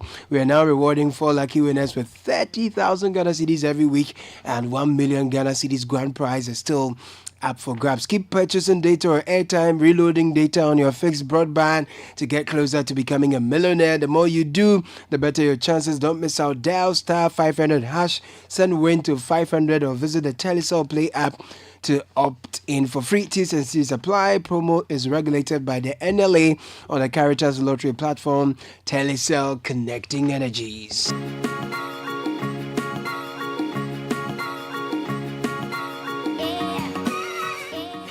All right, let's get into the segment for the morning. And Parliament is sitting on top of the trends. It's been a very interesting last few days following the ruling of the Supreme Court. We wait to see how things will play out. So people are keeping their eye on Parliament to see how the day's proceedings in the House will eventually play out. Yes. Staying with other matters on the trends to some sports and the aftermath of the weekend's football. Still hear people talking about Chelsea, Liverpool, and related matters in the trends. The NSMQ is also here. Okay. Following yesterday's results, Wesley girls went through. Some other schools joined them. So people are mentioning other things. So Ogasco, OWAS, and all of that. So people are talking about St. Louis. St. Louis unfortunately lost their contest, so they are out of the competition. OWAS, I think, are through. So it's a very interesting. People are still talking a lot about the NSMQ, the banter, the trolls, the back and forth, all of that. To some tech news quickly. Yeah.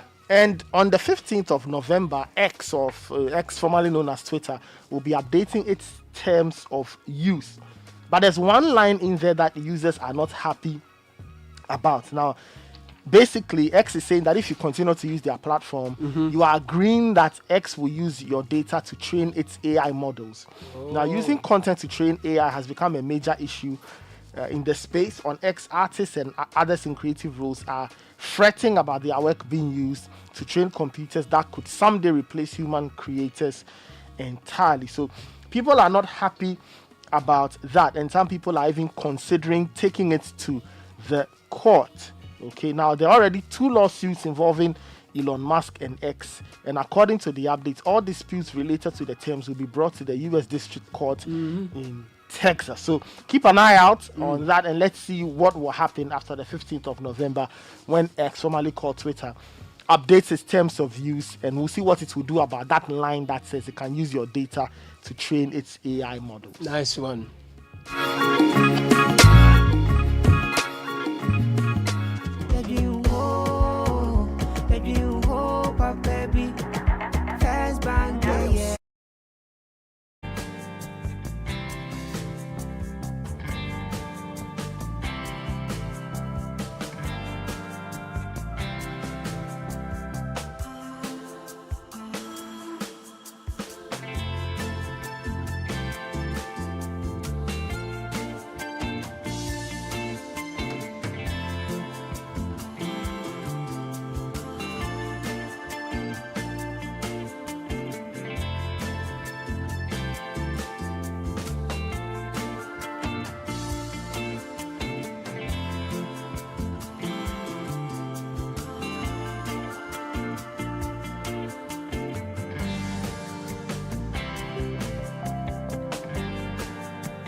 And as we have come back on air, some members of parliament have entered the chamber. Very interesting scenes. From both NDC and MPP side. Yeah. And what's happening? So the minority side is empty, the majority side is almost full, and you have members of parliament on the minority side. Okay, so you have NPP side and NDC side all sitting on the majority side of parliament. They are sitting on the right side of the speaker. Earlier we saw Mahama Yariga sitting there, Ato Forsen also there, and then we saw Frank Anodompre and a number of NPP MPs. So there's a mix.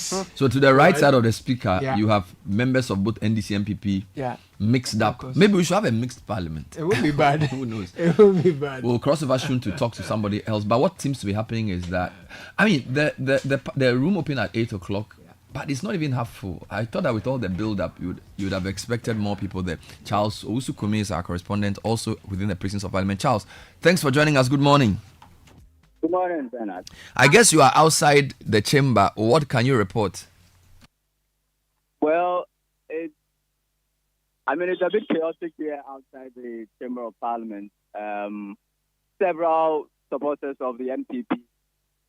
These ones are specifically from the Advertisements constituency. They say that they are here to support the Honorable Anodompre, who was here very, very early in the morning, went against the marshal's instructions and went to sit inside the chamber even before it was supposed to have been opened at 8 a.m. So lots of supporters from the Advertisements constituency of the NPP here to support the Honorable Anodompre and the NPP as they tussle over who becomes majority in Parliament. I've also seen some police officers here stationed. So what's happened? They barricaded the entrance to the International Conference Center.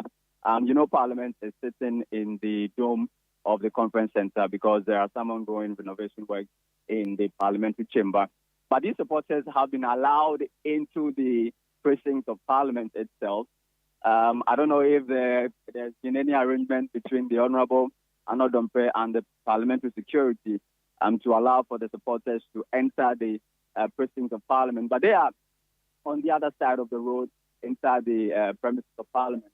But on the right side, where the conference center is situated, there's an armored SPU vehicle stationed here.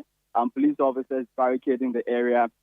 They're checking the tag. So even journalists are supposed to have a special tag to be able to enter the premises of the conference center. Without that tag, you will not be allowed into the conference center.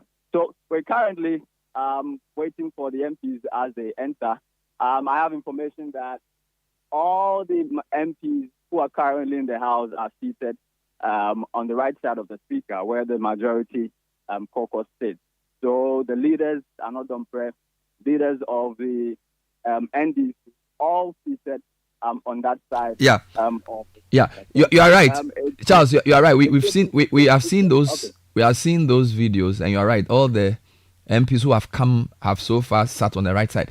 The question though is, what's the protocol for entry into the conference center? Do the MPs bring their vehicles or do they walk physically through the gate? The MPs they come in with their vehicles. So the ones I've seen enter, the police officers, they know who these MPs are. So when they come in, they open the barricades for them to enter.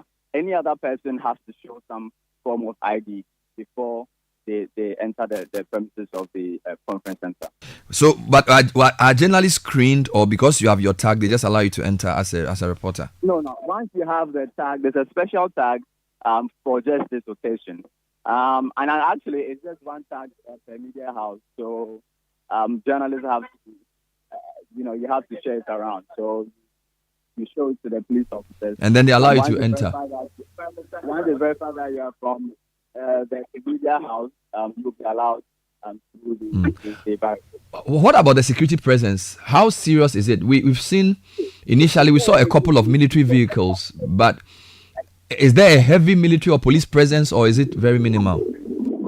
No, it's not heavy. It's quite minimal. So I can count 1, 2, 3, 4, 5. About 10 police officers on the just at the entrance of the conference center. So, like I said, there's an SU armored vehicle station at the conference center. There's another police vehicle right at the entrance of Parliament itself. I haven't seen military personnel here yet. I haven't seen anyone from the military here yet. So it's just police officers and members of the parliamentary security just ensuring order here. I see. The other observation we've made is that the MPs who are present are not that many. If you look at the build-up to this, you'd have thought that, like they did on the first day of Parliament when they convened, you would have had all of them coming in at the same time. But when you look in the chamber, less than a third of MPs have come so far. Is it that they are standing outside or they are trickling in? How many MPs have you seen? So usually what happens is that they would caucus. They would have some early morning meetings before they all troop in. So we're thinking that they're probably in Parliament itself having these meetings before they come in. So, and I haven't seen many. I've seen just about 2 or 3 of them enter since I've been here. So the thinking is that they would all troop in once they finish with their meeting. Okay, so it seems like a long day for you. We are told that the sitting itself begins at 10 a.m. Is that correct? Yes, that's the official time for parliamentary proceedings. So 10 a.m. We expect proceedings to commence. Then you have a long day. We'll come back to you, Charles. Thank you for talking to us.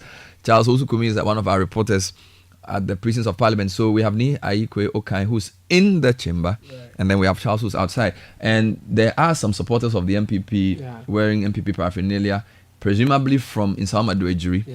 And they seem to be in the Parliament side. They are not in the conference center properly. They are the other side. Well, maybe we'll speak to them later and we'll find out what's going on there. But this is quite interesting. Interesting times.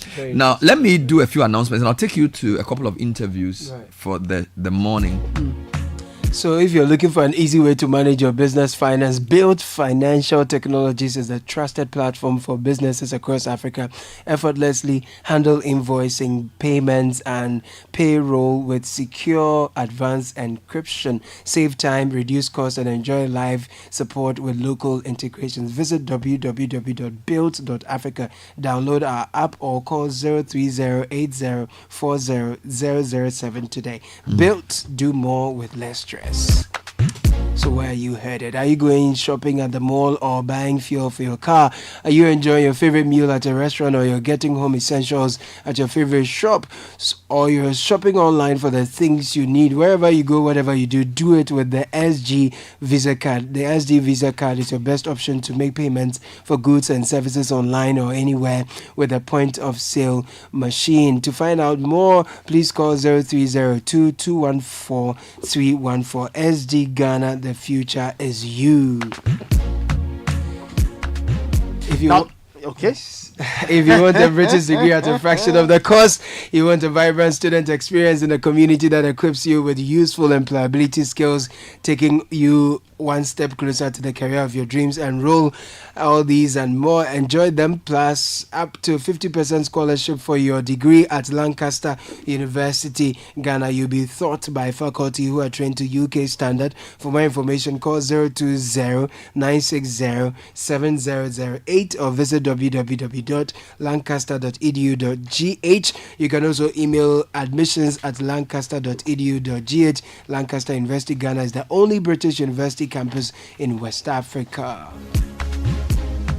22 minutes past 8, still on the morning drive here on the Citi Breakfast Show.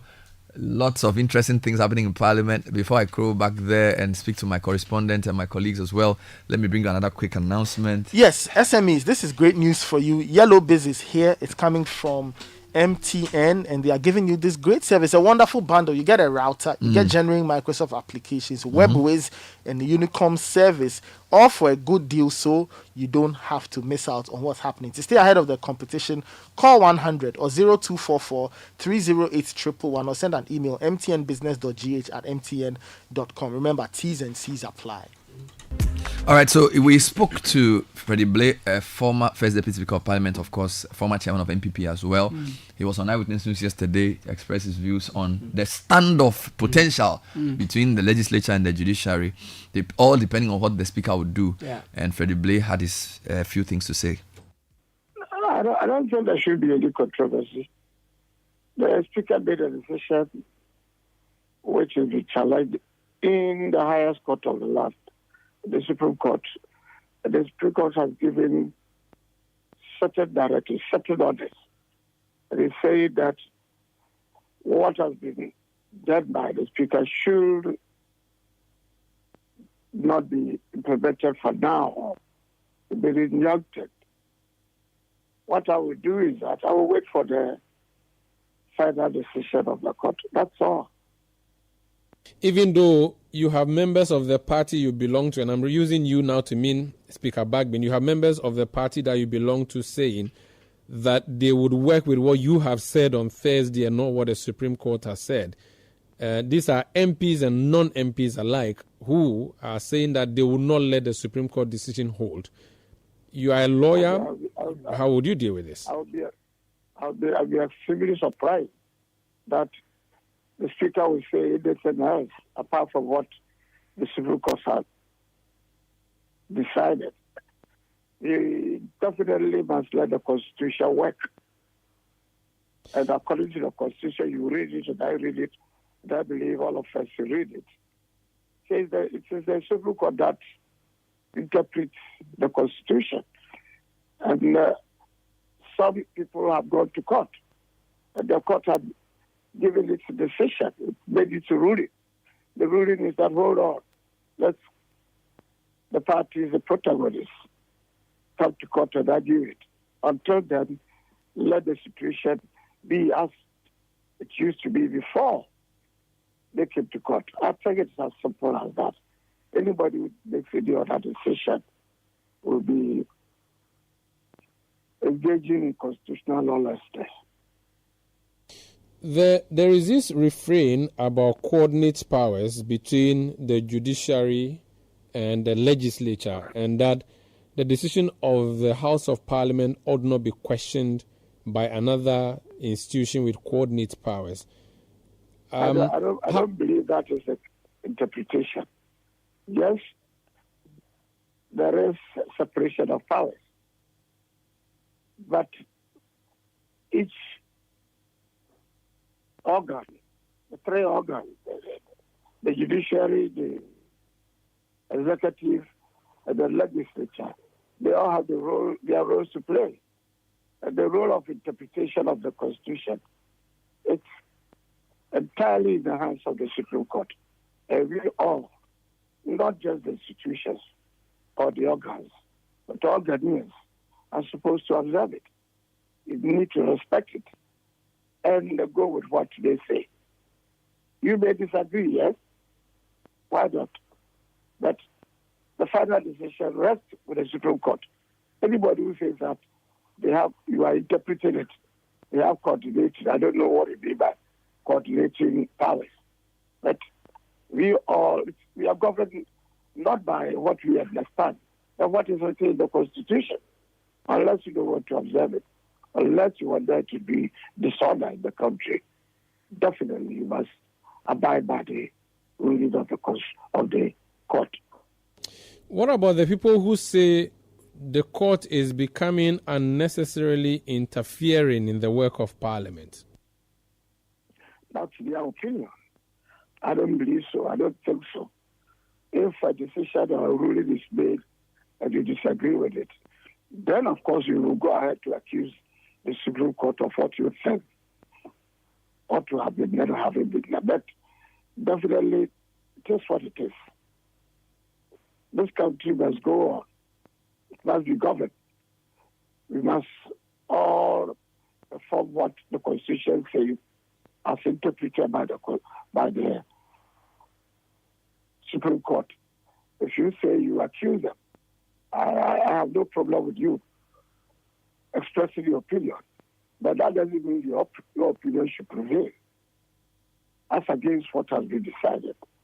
I don't believe that is what we should do. What would be the consequence of Speaker Bagman sticking to his guns tomorrow? I would be surprised. I don't believe that he will do so. That definitely amounts to defying or disregarding the ruling of the court. I don't believe Speaker Bagman will do that. He's a lawyer, and he heads a very important organ of the Constitution, the institution of Parliament. You must stick to what the courts have decided. I will be entirely very much surprised if he says he wouldn't do so. Freddie Blaze speaking to Maru Sandamadu there. 8:28, still on the Citi Breakfast Show. Quite a number of comments have come in. Caleb, read a few for us and then we'll see what happens. We'll cross over to Nia Ikwe as well. It's 8:29. And again, as I said, looking at all the controversy, you'd have expected more MPs to be there, but it doesn't seem as if a lot have even gone. Maybe they are campaigning. I don't know, or maybe they are tired. But maybe, of course, Parliament sitting starts at 10, right? But to think that as of the 6 a.m. news, the two chief whips were already there, Policing their seats. I was listening to 6 a.m. news and I heard Agboja firing and saying that I'm not impressed in the chamber. Yeah. So I was thinking about 8 o'clock there, the place will be full. No. But maybe everybody has decided they will think about their own seats first. You have to secure your next seat before you come for today's city. Caleb, let's hear from the comments. But please, is the NPP telling us that they have filed 2 candidates in Suhum if Kojo Asante hasn't left the party, and by extension in the other constituencies, including NDC, EC must take note. Prof from Temasenda through. Good morning, Mr. Bernard and team. After years of studying separation of powers in GHS, I'm about to witness it in action. Speaker of Parliament ruling versus the Supreme Court's ruling as Parliament sitting begin today. Parliamentary sitting begins today. I'm Ebo Isaac listening live from EV Oil Company Limited, Nungwa Beach Road. Good morning, Bernard. Morning. I know you'll be discussing the legal issues today. I want you to help me with the difference between applying the law and interpreting the law. Emmanuel from Awoshi sent through. Good morning, Bernard. I just can't comprehend this. Where is the rule of law we are always preaching? Instead of educating the people about what the law says, we are preaching love and peace. Peace is expensive indeed. Nana Ufosu from Tema. Okay. Isn't it interesting that the people who opted out of developing the Constitution now want to claim they know what really the intent behind the various articles in the Constitutions are? Dennis sent that through. I thought the NPP MPs have decided to boycott Parliament until the determination of the case before the court. Why are they going to Parliament? Ben, please ask them. Good morning, Bernard. 1. Are we practicing constitutional supremacy or judiciary supremacy? 2. Are we saying even though Supreme Court made a mistake in its ruling, we should obey the ruling? Okay, let me correct a few of these points. So, Eddie, there's nothing like judicial supremacy. It's constitution, right? So whether it's the executive, the legislature, or the judiciary, is the constitution that's supreme, and the constitution is very clear that the people who interpret the law are the judiciary. So it's not judicial supremacy at all. And then I think there was another question about the Supreme Court making a mistake. Well, we don't know if they made a mistake. And I think all of this boils down to what the speaker will do. I think that's the whole point that's coming in. Sky has joined me. I'll take his comments briefly. I wanted to address something else. Interpreting the law. Again, yesterday what was made clear to me was that, you see, if there is no controversy or if there are no divergent views on the meaning of a clause, then it is clear. But once two people have put different interpretations on it, for whether there's ambiguity or confusion or competing views, then you must go for interpretation. And it seems as if because of the different views being put to what it means to have left, that is why there's an interpretation issue. Nia Ikokan is on the line, is our parliamentary correspondent. Let's hear from him. Ni, you've been there since very early. What can you report? Bernard, as it stands now, members of parliament have made entry into the chamber. As earlier indicated by the parliamentary service, the gates were supposed to be opened at 8 a.m. And exactly at that time, we had members of parliament lined up at the entrance, making their way into the chamber. Surprisingly, none of them is sitting at the left-hand side of the speaker. All of them have made entry and seated at the right-hand side of the speaker to depict their stance that they held the majority position in the House. And the arrangement has been that you have the leader or the chief whip of the NPP caucus, Frank Anodompre, seated at the right-hand side of the speaker. After him is the first deputy whip of the NPP caucus, Habib Idrisu.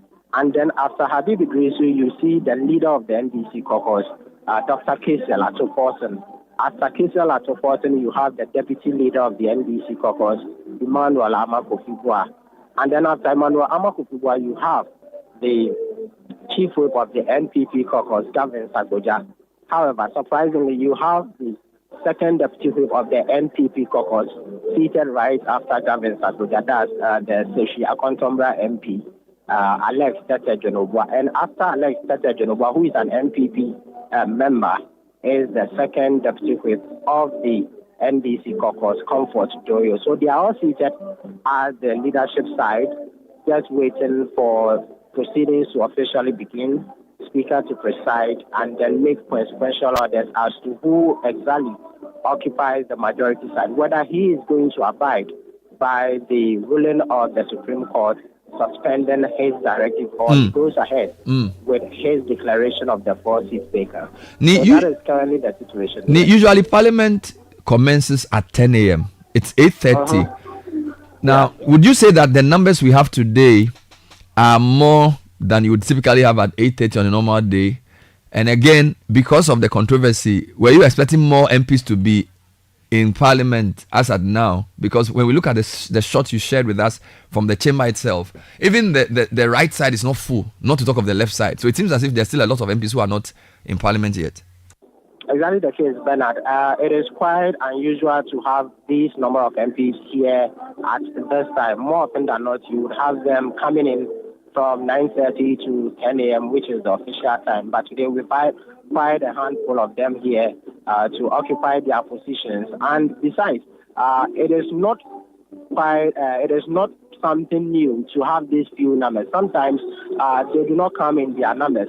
And then that is why I was even indicating that, in my own opinion, whoever thinks that wields the majority position should just declare this in your decision making.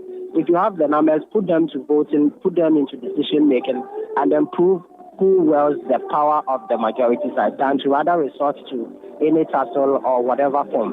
So as it stands now, we are expecting that probably if by 10 a.m. the speaker is in, we will have a number of them also joining in. But as it stands now, it's only a few of the NPP caucus who are here. They are not even up to 6. But then you have quite a number of the NDC caucus who should be numbering around 25 also here for expecting that the speaker would join in at 10 a.m. for proceedings to begin. Wonderful. So 10 a.m. is when the proceedings officially start, and until then, you will be there giving us updates. So I wish you well, Nia. I hope you had some breakfast, because it looks like you're going to have a long day ahead of you today. So I wish you well. I'll be back to you shortly. So that's Nia Aikwe. He is in the chamber, and he says he's seen about 6 or 7 NPP, about 20-25 NDC. So there are not that many. It seems to me as if we've built this up to be some showdown. And it's floppy. First point, initially there were a few military people, but they've even left. So according to Charles, he could count about 4 or 5 military people and then some fire service car and some ambulance or something. So the security presence isn't as serious as was initially thought. Then the MPs themselves, they haven't come in their numbers, because yesterday the announcement was made that they opened the chamber at 8, and at 6 o'clock we're already interviewing Chief Whip. You get it? But it's 8:37 and there are about 30 MPs there. Are they campaigning, or is it Setewa? What's going on? Or the thing is real, 10 o'clock when the thing will happen? Well, good morning. You see, this whole thing, it's completely unnecessary. To respond directly to your question, people are in the field campaigning. The only reason you'll be in the next parliament is not the showboating you come and do here today. It is when you go there on the field and you are telling people that, look, you deserve to be on the majority side of parliament in the next parliament. So they should vote for you. So the people should vote for you, and that they should add a presidency to it.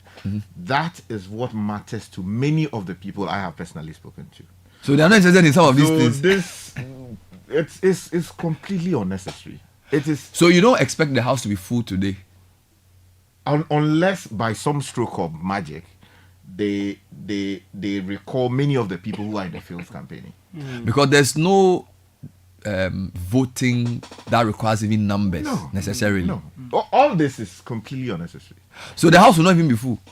It is unlikely to be full. I'll be very surprised if they bring. There are people who I spoke to yesterday who were as far as Nyankpala or they said they are campaigning. I'm in the field campaigning. That's what they are doing. But vote to Jim. So unless maybe someone sent a plane around, helicopters, they are collecting all of them. Serious? Then because I thought that by now the chamber will be full, because of the build-up. The build-up. There's been a lot of build-up to this. So you're saying that the reality of losing a seat is more pressing to a lot of MPs than the showboating of where they sit today. Exactly, because how many months to an election? True. And we don't have any major consequential decisions that have to be taken. Of course, you hear the NDC say that, look, we want to repeal e-levy and all of these things. That's another matter. Even if you have the numbers to do it. So there's no budget to pass? There's nothing big happening between now and There's no budget to pass except for, vote on account. So there isn't any major stick? No. There's really except bragging rights? Just bragging rights. There's nothing to do. Really? That's why I said. And then the laws to pass? Of course, the laws are there. But those laws can wait. Okay. Those laws can wait. Usually what happens in the dying embers of a parliament like this, usually like for an 8th year of a government or of an election year like this, I thought it would be really crunch time. So yes, let me speak to two things. The most important thing that would happen this year is the elections of 2024. The Electoral Commission, as I understand it, they still want to bring some constitutional instruments before the House. Okay. Those will require Parliament to sit at least for 21 sitting days. Do we have 21 sitting days between now and when the Parliament will rise? Well, so, that's why you remember that the Speaker the other day was saying that some of those instruments needed to be laid. I don't remember the Electoral Commission's documents forming a part of them. So they need to have that. We have some 40-something days to the end to the election. So they need that. And then also, we need what is known as the vote on account. Because the finance minister will not be in office by the time Ghana begins to run its budget from January 7, 2025 exactly to end the first quarter of the year. Till the new ministers are appointed and all that. The Constitution makes arrangement for that. So you would expect that towards the end of the year, the Minister of Finance will go before the House, brief the House on the state of affairs with the economy, and then make an application to the people of Parliament, the people of Ghana through Parliament, that they should vote for ABCD amount, so that we'll use that to run the country whilst we wait for a new government to appoint their ministers and all that. Those are the two major things that will happen. Of course, there are circumstances that would emerge as a matter of emergency that will require Parliament to deal with something. So, for instance, knock on wood, maybe President decides to resign. Impose a state of emergency. Of course, he wants to resign. So these are not regular issues? These are not regular things. But for now, there's really nothing earth-shaking as to require the presence of all members of Parliament. That's very interesting. Now let's come to what's happening with this majority-minority and majority-minority. My understanding is that the Speaker gave a ruling on Thursday. Then the majority leader went to court on Friday and got a stay of execution. Does that stay need to be served on Parliament? No, before that, when the Speaker declared that he had essentially ruled that these 4 MPs were no longer MPs, did that automatically change the composition, or there needs to be a sort of a ceremony or some consequential things for them to now say that therefore this is a majority? Because listen to the Speaker, he read the statement, he read his judgment, he had a little argument with the majority leader, and then the majority leader walked out. In fact, the Speaker referred to him as majority leader, right, whilst they were having that discussion, and then the majority leader walked out and gave a press conference. Then the minority or the NDC side said they are now the majority. How does that happen? Is it automatic, or there needs to be some cooling off period? Does the Speaker need to ask them to count? What's the procedure? Okay, if you look at the standing orders of Parliament, it says that the majority leader is the leader of the group of parties or party with the majority of seats in the House. Okay.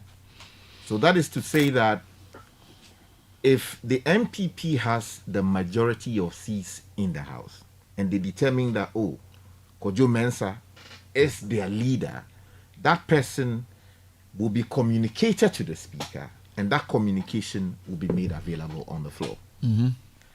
The minority leader is also the holder of the mandate of the second biggest party or parties in Parliament. You get it? So then when that determination is made that he should be the minority leader, that will be communicated to the Speaker and the Speaker would formally communicate the same. Okay. You remember that when the troubles happened on January 7, 2021. You remember the interviews that we had, the conversations we had, and I made it clear that ultimately this would not go anywhere. It is not a question of whether a party believes that it has the numbers. It will come down to the Speaker's determination as to what his understanding of the numbers are. Okay. So yes, the Speaker made a ruling, albeit controversial, creating all kinds of commentary and comments. That determination does not automatically mean that a person has become minority leader or majority. You can be outside Parliament. It's the Speaker who has to decide. Yeah, ultimately, on the floor, that communication and determination will be made as to who is the majority leader, who is the minority leader. It doesn't just automatically operate like that. Good. So now that the Speaker has yet to speak to the parliamentarians about what has happened in the Supreme Court, it's a bit preemptive for anybody to call themselves anything, right? Yes. Because basically, the Speaker has to come and say, I abide by my judgment, or I take what the Supreme Court has said, and therefore the status quo remains, which will then determine who is majority or minority. So all of this sitting in this side or that right side, it doesn't really change anything until the Speaker comes to speak. So even if you sit on the right and the Speaker comes, whatever he says will determine where you move. Is that what it is? Let me say something. You see, the parliamentary democracy we are practicing, we did not create it. We inherited it from the people who previously, occupied this space unlawfully and did all the things that they did, the UK people. Now, in the UK Parliament, there is no rule necessarily written anywhere that says that when you go to Parliament, you sit at the right side or the left side of the table. Okay. It just so happens that by a certain convention, that is how they sit. So even if you are a member of Parliament, you come to the House is packed. You don't find a seat. You can sit on the other side. You can sit at any side. Oh, really? That's right. I mean, people who can... So it's not like one side has to sit here. No, it is just by a certain convention that really? That came to be developed. And now you find the World Cup seat. Yeah, I mean, you see, we don't understand. It's World Cup. Yeah, that's right. We don't understand the parliamentary. So if I'm on one side and I don't get space and I sit at the other side, the Speaker has to call me to make a contribution. You are a member of Parliament. There's no rule written that you should. It is just a certain convention that has developed over time within the UK Parliament, and then when we adopted it, we let me ask you another question. The build-up to this has been, a lot of people are concerned. So Peace Council tried to meet the leadership of the two sides. CDD issued a statement. Lawyers are talking. For somebody who knows how Parliament operates, and you know a lot of these people, do you think the concern from outside that this is potentially going to destabilize our democracy, is it as serious as it sounds? Because for those of us who don't work in Parliament or who don't know these people that closely, it seems very serious to hear, for example, the Speaker gave his ruling on Thursday, and then the majority leader went to court. He had gone to court the Wednesday, and then he was not happy that the Speaker even ruled, even though he had gone to court earlier. And then the Friday issue. And then all the things that were said over the weekend, it seemed as if we're going to get to a point where there could be a clash between the legislature and the judiciary from outside. All right.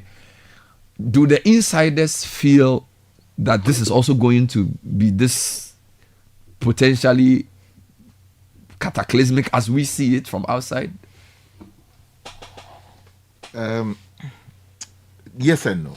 Okay.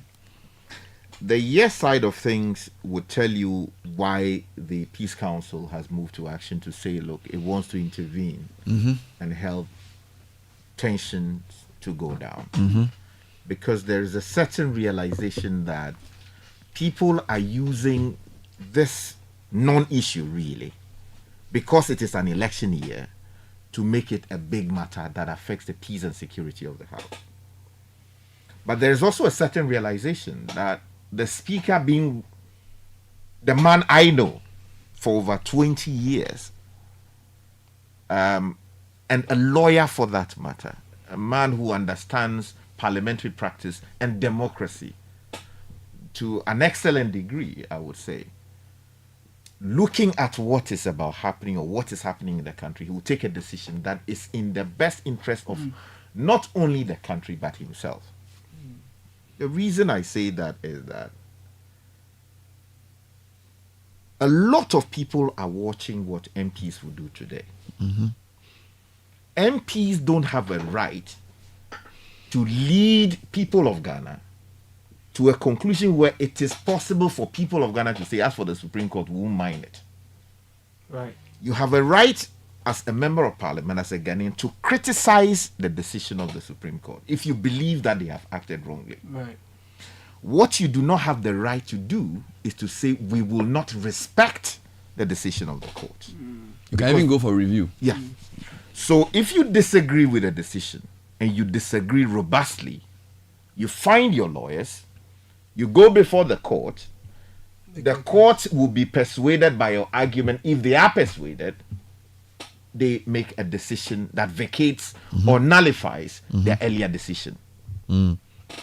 If you don't do that, you don't have a right to sit in your house and say that, oh, as for the Supreme Court, I don't agree with them, so I am going to do what I like. The moment you do that, Article 2 kicks in. And the punishment for that conduct is going to jail for up to 10 years. And a further imposition that you cannot hold a public office for a certain number of times. You understand? Now, the signal that they send today, if people go to parliament and say we will not respect the Supreme Court, is to tell the people of Ghana, we are the people who pass the laws. The Supreme Court, we are bound by their decision, but we have decided that we won't respect it. So whether you agree with the decision or not, you are bound to it. Yeah, that's right. So the people of Ghana, even if a court orders you in Jampala or whatever. So you don't expect one arm of government to treat the other with disdain, because that's going to lead to chaos. Exactly. What Mahama Yaga has said to us on this program is that they will listen to what the Speaker said. And of course, once an order has been given to the Parliament, it's the Speaker who has to receive it. So I think from his side, everything depends on the Speaker. Now, we spoke to many lawyers. All right. So yesterday I spoke to Clement Takapam, I spoke to Professor Kofi Abuchi. Graphics spoke to different people, and different people have expressed views about Samson Ladi and co. They are basically saying, look, some disagree with the Supreme Court, some agree and whatever, but most of them are saying they expect, in fact, CDD as well, they expect the Speaker to comply. That seems to be the consensus among people in the legal profession, that once the Supreme Court has given a ruling, it is a ruling, so you have to comply by it if you disagree. Is that what you also expect? Yes, that's what I expect. So almost all the legal people, especially even those who disagree with the Supreme Court, for example, the ex-party side, some said it should have been on notice and all of those things, they still expect Speaker Babin to say, because of what the Supreme Court has said, we are reverting to status quo, and the 4 people who have been removed, there's a stay of execution on that. That's what you expect. That's right. So if that happens, then that diffuses the whole tension, right? Exactly. So that is why everything that will happen in Parliament today rests with what the Right Honourable Speaker Bagbin would do. Not even the two sides. No, those ones are just showboating for nothing. It doesn't matter. It doesn't go anywhere. It's the Speaker who counts. The Speaker is the head of Parliament. He was ordered by the Supreme Court in clear words. We have taken note of what is happening in the House. A member has come to us and asked for A, B, C, D orders. We think that this matter raises very serious questions of constitutional law, which we believe we must deal with. Pending that determination, we are urging you, or we are directing, in fact, that was the phrase, the word they used. We are directing Parliament to hold its horses, allow the 4 members of Parliament affected to continue to represent their people until the matter is determined. It is as clear as daylight. What the Speaker would have to do in the circumstances, bearing in mind the consequences of defying the directive of the court, is to say that, well, honorable members, I have received ABCD communication from the Supreme Court. Under the Constitution, while there is a separation of powers, there are times that things we do here, to the extent they have constitutional implications, the Supreme Court has the authority to intervene, interpret, and give us a direction as to how we go. My attention has been drawn to this process, which tells me that the Supreme Court is considering the matter, and therefore I should stay my hands. In the circumstances, I intend to abide by the decision. However, and if he likes, then he can criticize the Supreme Court. That's what you expect. And then direct appropriately what should happen. What I do not expect is the opposite, because I know the man Alban Bagbin quite well enough to expect a certain level of passable conduct, which will be in keeping with his oath of office as the Speaker of Parliament, the authority of the Constitution, and the authority as given. But all of this will depend on his understanding of what you are saying in a respect of, you're quoting Article 2, some people quoted Article 122, and different kinds of things. What I'm saying is that at the end of the day, it depends on what he and his legal team, and by the way, for the first, this is the second Parliament that has now a full legal office, right? So now this is not just the man. So I think prior to Speaker Okwe, there was no properly so-called legal office of Parliament. Do you understand what I'm saying? So now, Mr. Babin will be advised by that legal team in respect of how to respond to this.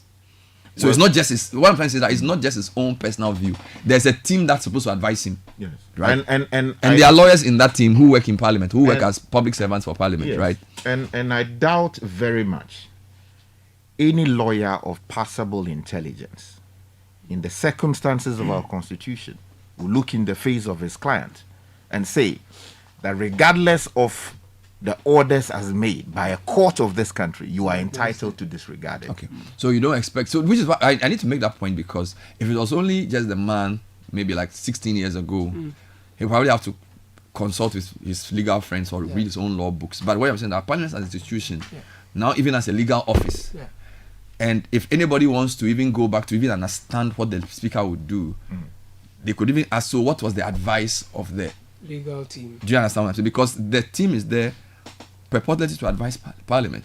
So even though Parliament is making laws, Parliament also needs advice on how to abide by laws. So I think that also changes the stakes in a way, because it opens up the quality of legal work that the institution of Parliament does. Because the fact that you are making a law does not mean you cannot go outside the law. Yes. So you also need somebody to guide you.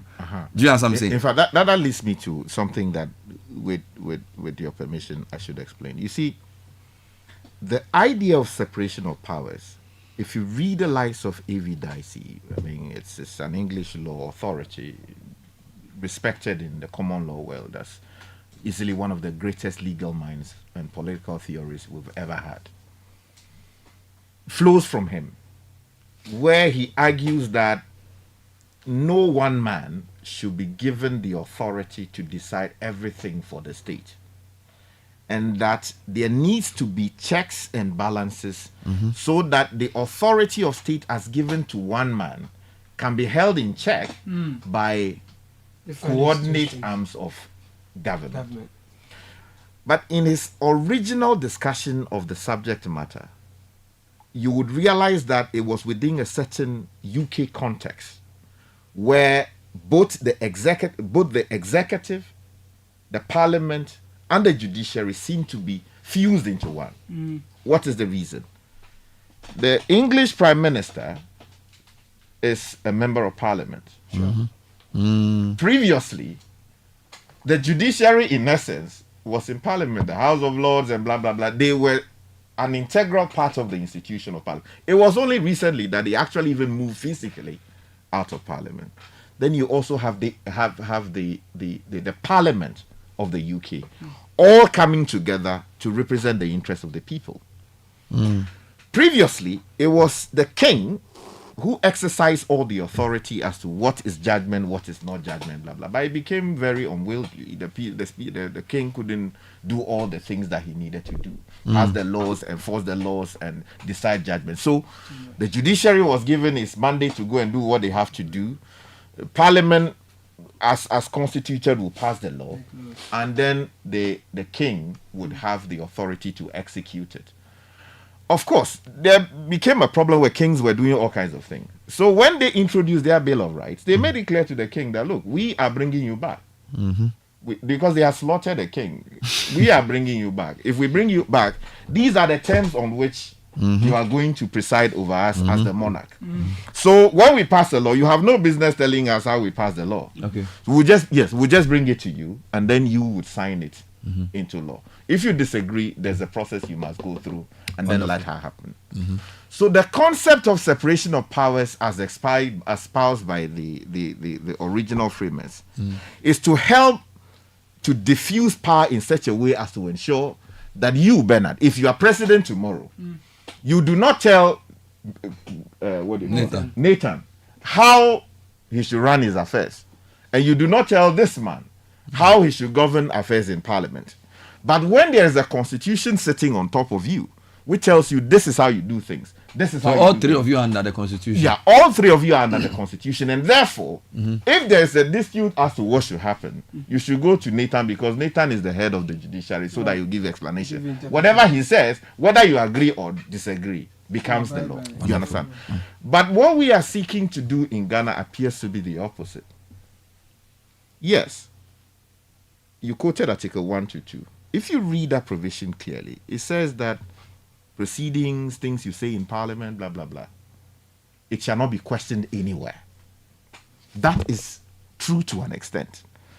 But where you seek to exercise a constitutional authority, then the authority of the Constitution kicks in to ask, this authority that you have exercised, first of all, do you have the authority to do that? If you have the authority, yes, okay, you have done it. But did you do it in keeping with the wording of the Constitution? That is not a matter to be determined politically. That is a matter to be judicially determined. And that is why the matter is before the Supreme Court. And it is only their ego that matters at this point. Let me just ask a final question. Do you think the Speaker could say that he's staying, he's doing the stay of execution, but then he'll also wait for the matter to be determined before they come back? Assuming he says, well, yes, we have heard you, so we are staying, but we also, because of how sensitive this matter is, we want to wait for you to finish before we reconvene. So for that, he will let Parliament rise. I won't call it sine die, as you say, but basically rise until the matter is determined. So, will that be within his purview to do? It is very well within the authority of the Speaker to say that, look, I want to adjourn sitting sine die. He can do that. But the question is, pending the determination of this important matter. Yeah, but you see, but what is the practical effect of that? The Speaker has the authority to adjourn sitting. The other one, although we have a calendar sitting there that he can say, look, adjourn. But you see, there's a provision under the Constitution, Article 284, is it? No, 29 something, which deals with discretionary authority. The question that everybody will be asking is whether in deciding to adjourn Parliament sine die, pending a determination of this matter, have you exercised your discretion properly and fairly? That will be asked. That question will be asked. So, and does that defeat the orders of the court as made? How does it defeat the orders of the court? Because the court said they are determining the matter, we should wait. So we are also waiting till you finish determining. No, then we come back. Because the court says that the MPs should be allowed to perform their functions. But if you adjourn, they are still MPs. They can go. What does adjourning mean for the MPs? What I'm saying is that... No, I'm just playing the devil's advocate. But I'm just saying, I mean, Sky, the point is that you are trying to talk about the separation of powers and what is possible and what is not. But the judiciary also in giving... You see, the judiciary could have said, we are giving you 10 days. But they said until we finish determining the case. Yeah. So you could also put pressure on them to finish by also saying that we are rising until you finish. No, but because you see, if you had said, because usually stay of execution is 10 days, generally, if I'm not wrong, generally. Okay, but now that you've given it until the matter is determined, you can say you determine the matter in 2 years. So the parliament can also put pressure on the judiciary by saying, well, we are going to wait for you to finish, but it's better for you to finish it quickly. That is a defeatist attitude, and I know some people are pushing that theory to say that, oh, let the speaker exercise his authority. His authority is not absolute, with the greatest respect. Yeah, but the judiciary too cannot also give an order which will just leave everybody waiting in perpetuity, right? No. There has to also be some an appreciation of the exigency and speed. No, Bernard, do you understand me? See, because what they've said is that until the matter is determined, nobody can tell them when to determine the matter. No, Bernard. Do you understand me? So I'm saying that I'm not even saying speaker should do it. I'm saying that practically, if you just say stay execution until we determine the matter, that's open-ended. Bernard, you see, then the people who are talking have not read the court's order. The court gave a specific timeline within which the affected parties would have to respond to the substantive, matters as filed by the majority leader. Now that means that the court itself, if you read the document, makes concession that these are very urgent matters. So it means that it will be treated with speed. Exactly. And if it's treated with speed, then you can rise until they finish. No, but Bernard, the reason why that would be seen to be attempting to indirectly disrespect the courts is that there are matters that are pending. I said that some of them are really not necessary. Okay. But you and I have sat here to insist that the president should go to parliament with an LI revoking. So if the speaker does that, it affects all of that. All of that will be affected. The 21 days will not be. Yeah, that's right. We have elections to run. I get your point. There are matters that have to be. You don't need to go any further. So let us. You don't need to go any further. It is not in anybody's interest for that to happen. And but let me say something. I think there's gross irresponsibility on the part of some people in the leadership of parliament. I can see a number of people who are wearing MPP party colours within the precincts of parliament as we know it, as in the Job 600 area properly. That must be condemned. It is completely unnecessary. It is utterly irresponsible. It is not what we need at this point. We don't need people wearing party colours going to parliament to show their support to either the majority or the minority. The MPP leadership, if they are listening to us now, and I know they are listening, they have a responsibility to talk to their people in parliament and recall all the people who are there. Because what that does is to send a certain signal that, it is now a fight for the the party people. Yeah. So they should let's also mobilize and go there. It's not right. It is irresponsible. And the people in leadership in the MPP have got to know better. We'll take a short break. We'll be back with more. We are still live in Parliament. Nia Ikoyo Kind Charles Kumi in the house. We'll bring you some updates. Stay with us. This is the Citi Breakfast Show, the city's biggest conversation. National Health Insurance.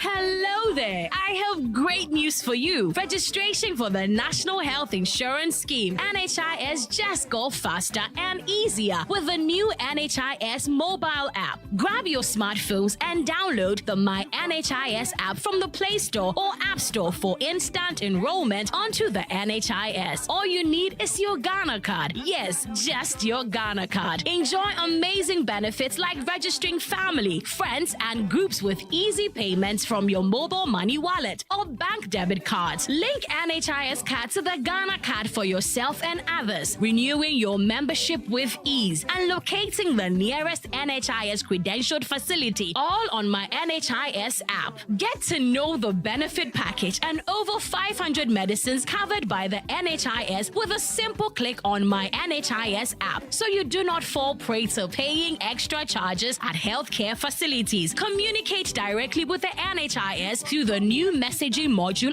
available on the app. Embrace convenience. Let's go digital with NHIS. Download the My NHIS app today and enjoy seamless access to healthcare. Terms and conditions apply. For details, contact the NHIS call center on 054 444 6447 or 0302 746 447. NHIS, your access to healthcare. This message message is brought to you by the United States Agency for International Development, USAID.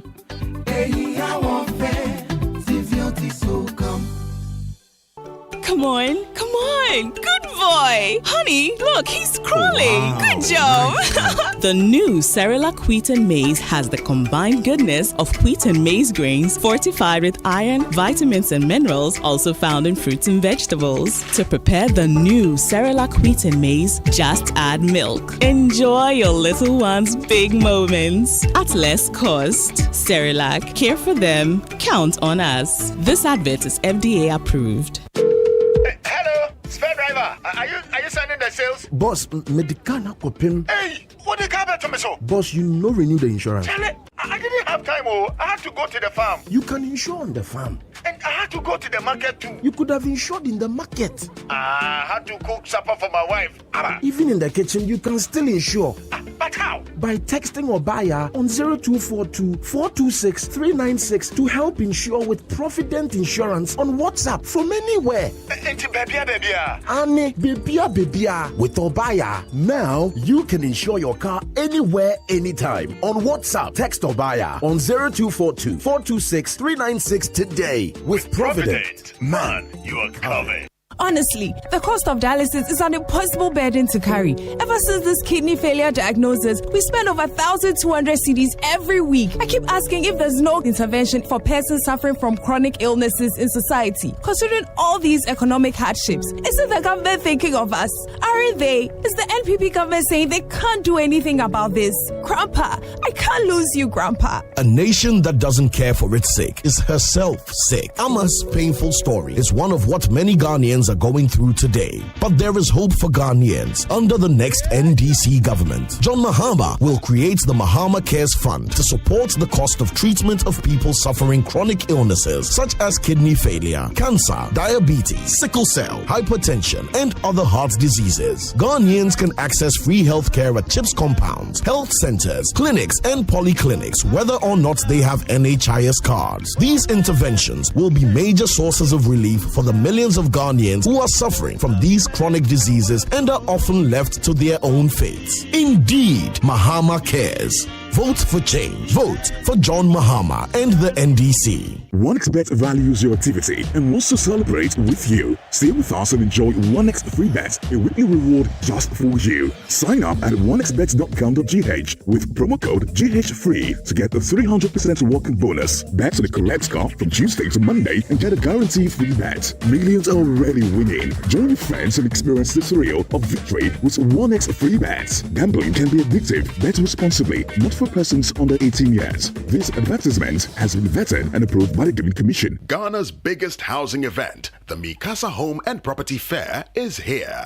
Whether you're looking to buy an elegant house, a cozy apartment, or genuine land, come and meet over 50 top developers, home loan specialists, home improvement specialists, and get personalized expert advice on your home ownership journey. Also, join in informative and stimulating seminars with industry experts and get the chance to network all for free. Date, 2nd and 3rd November 2024. Venue, Movenpick Ambassador Hotel. Time, 9 a.m. till 7 p.m. each day. Attendance is absolutely free. Headline sponsor, Gold Key Properties. Platinum sponsor, Clifton Homes. Media partner, Citi FM and Channel 1 TV. To exhibit at the fair, contact us on 050-168-0737 or info@mikasa.com. Mikasa.com, Ghana's #1 property website.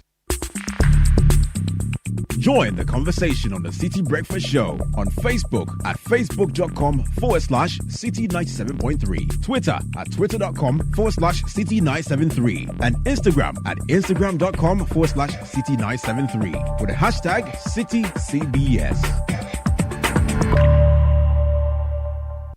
This is the Citi Breakfast Show, the city's biggest conversation.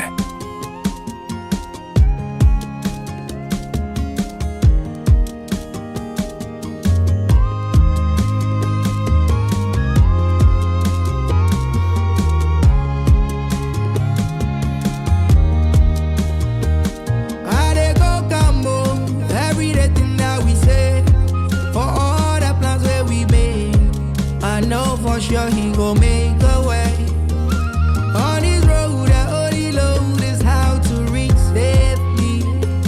Take me to my destination, and I'll be grateful.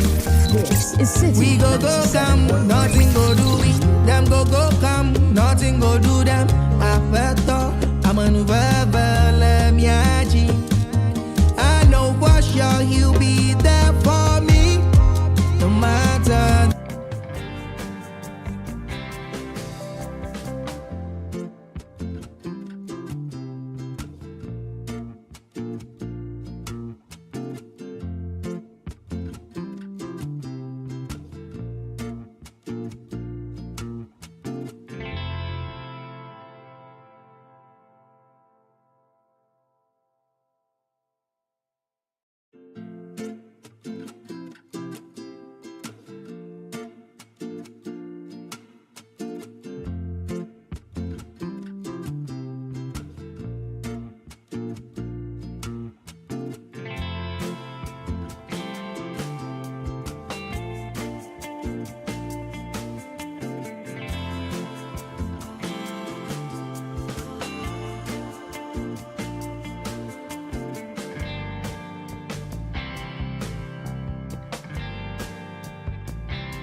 Come from the office of the Speaker of Parliament. We'll be bringing that to you very, very shortly, and then cross over to Parliament to bring you the rest of proceedings.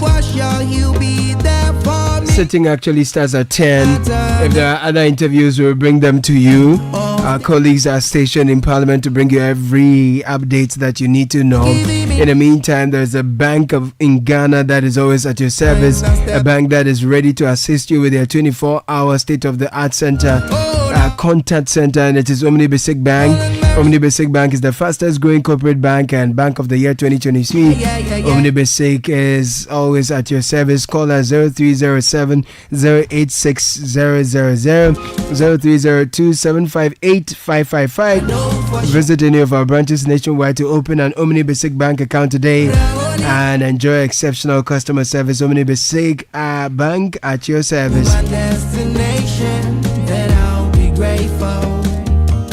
Now, you should never compromise your comfort and well-being in terms of your choice of a mattress. Step into any of showrooms. Latest Foam has high-quality mattresses and furniture crafted with your ultimate relaxation in mind. You will wake up refreshed, rejuvenated, and ready to take on the world. Latest Foam's promise to you is this: so invest in your well-being. Choose Latest Foam.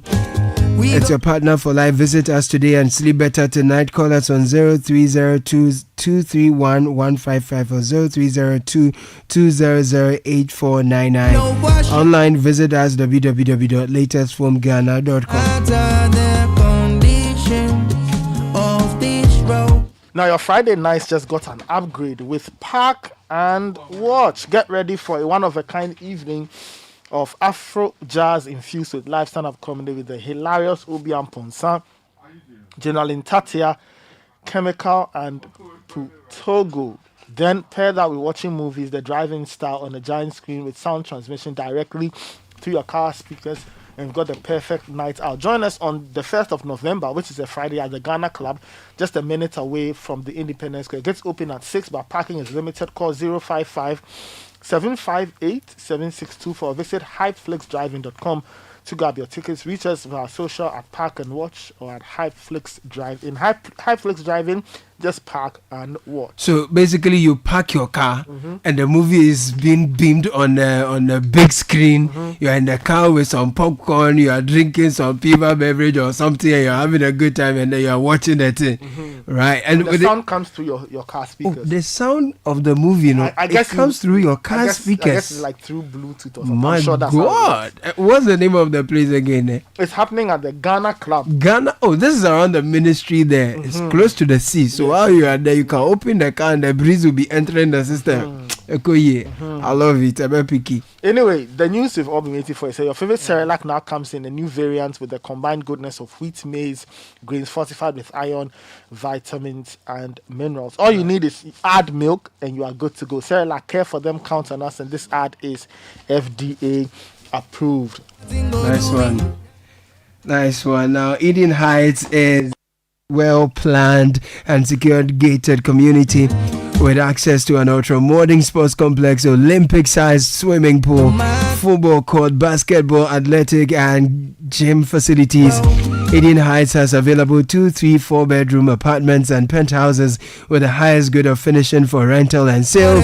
Eden Heights is delicately styled for your comfort and relaxation. Located behind the West Hills Mall Wager in Accra. For purchase and rental, call 050-153-1444, 050-153-1445. Our website is www.edenheights.com.gh for more details. Eden Heights is the height of modern living. I love the song, by the way. I did go count. It's always great. It's a blessing we take for granted to go and count. Oh man.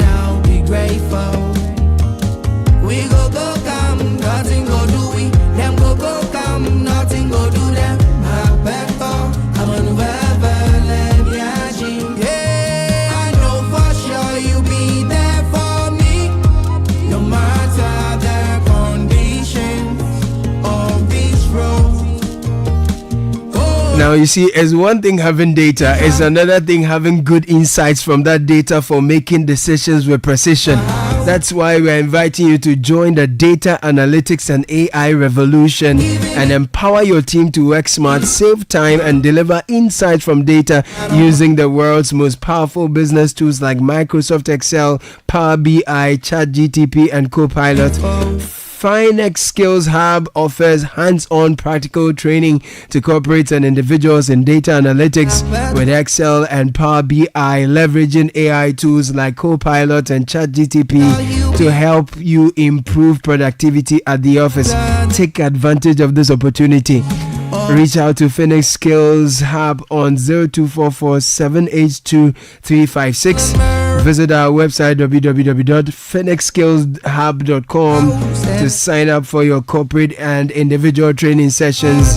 Phoenix Skills Hub, learn, connect, and grow.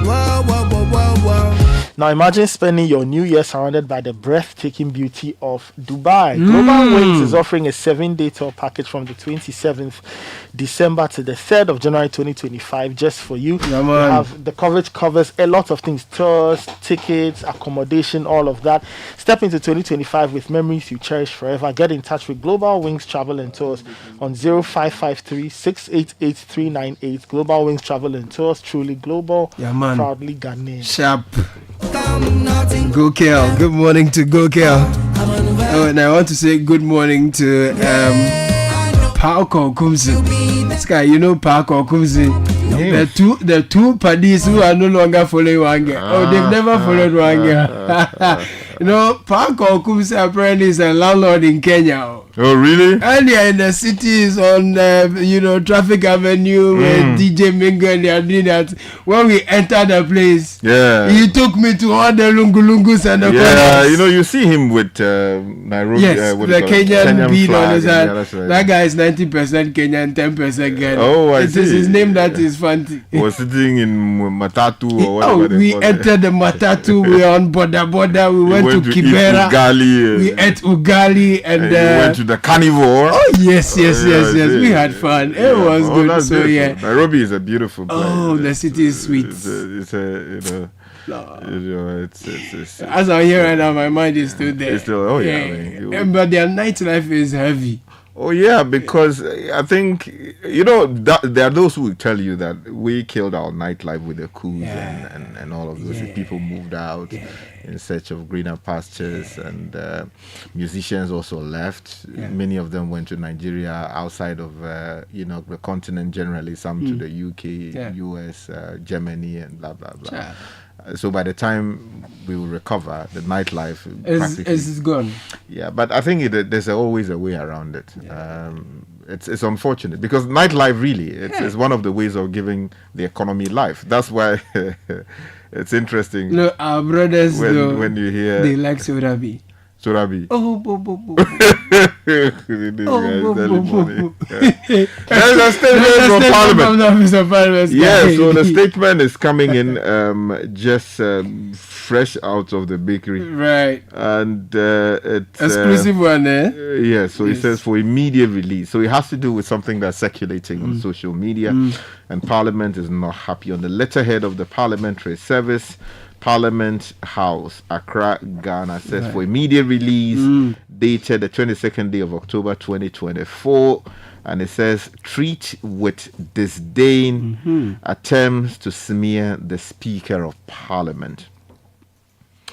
The attention of Parliament has been drawn to a video circulating on social media insinuating that the Speaker of Parliament, the Right Honourable Alban Sumana Kingsford Bagbin, has been invited to a meeting with the President to negotiate a settlement in respect of the pronouncement by the Right Honourable Speaker on Thursday, the 17th day of October 2024, in response to a call by the Minority Leader to declare the seats of 4 members of Parliament vacant. Parliament states, without any equivocation, that there is no iota of truth in the insinuation in the circulated video. The video in question was taken on the 4th of July 2024, when the Right Honourable Speaker led a delegation to present the Maiden Democracy Cup to the President. The attempt to wrongly label the video and twist facts to impugn the integrity of the Right Honourable Speaker in Parliament is not only disingenuous, but unfortunate. The general public is hereby advised to ignore the attempt to hoodwink them into believing what was never or what has never transpired and treat the narrative with the contempt it deserves. And this is signed by Dr. Lawrence Kwartin Ashia, who is the Deputy Director, Media Relations in Parliament. Signed for the Director, Media Relations of Parliament. That's by way of update for you now. The Member of Parliament for Laura, Bidzidin, he's been speaking on happenings in the House. We can see from Channel 1 television the MPs are also jaw-jawing there, but the minority side still looks empty. The side to the left of the speaker still looks empty. But Bidzidin has been interacting with the press. Let's bring you that conversation. We're told that the majority side, NDC, NPP, both seated on the right side of the speaker. Honorable, why is that happening? I mean, this 8th Parliament, many have said a lot of things about you. Right when you're about winding up your term, all of this is happening. Why is the majority both seated at the same place? Thank you very much for the opportunity. And I'm sure that you are very concerned with happiness in Parliament. I think that without anybody's instigation and prompting, some members of Parliament decided to change their status, either from the position of being or belonging to a political party to being an independent candidate, if you like, and then also the vice versa, from independent to a political party representative. And so these positions have occasioned new dynamics. And I think that sometime last week, the matter came up in Parliament, and then the Speaker made, if you like, a statement. And the statement was in response to concerns which were raised about this new situation. And the response of the Speaker is what we are going by. The Speaker indicated that there is no longer any independent member of Parliament, because the one independent member of Parliament has indicated that he is no longer interested in being an independent candidate, an independent member of Parliament. And so he's going to contest on the ticket of the NPP. Yes. But Honorable, on the Speaker's ruling, I mean, you as a member of Parliament, why should your actions in the future affect you now in the House? In the next Parliament, no one is even certain you'll be a member of. Why should your decision to contest on a ticket of a different political party affect you in this very current Parliament? I'm not going to respond to that particular issue. The issue is that the Speaker communicated something to the House. And based on that communication, we have been accordingly advised by our leadership. And then we are going by the advice of our leadership. Simple.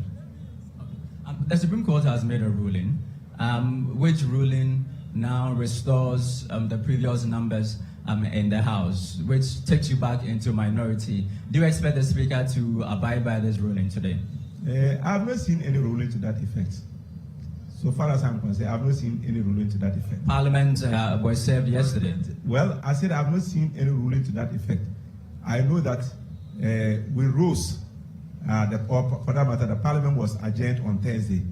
And since then, it is only today that we have come to Parliament. And so I'm unaware of what you are telling me.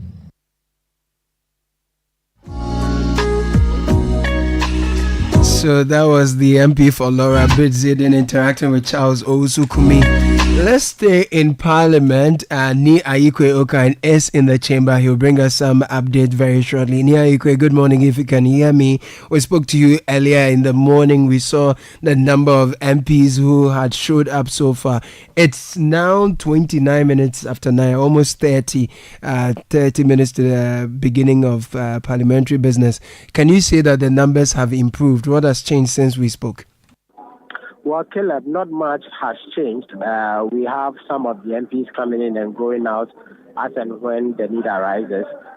So the numbers are not too different from what we earlier reported on. But we are hoping that when the official at the official commencement of sittings, we will see quite a number of them coming in.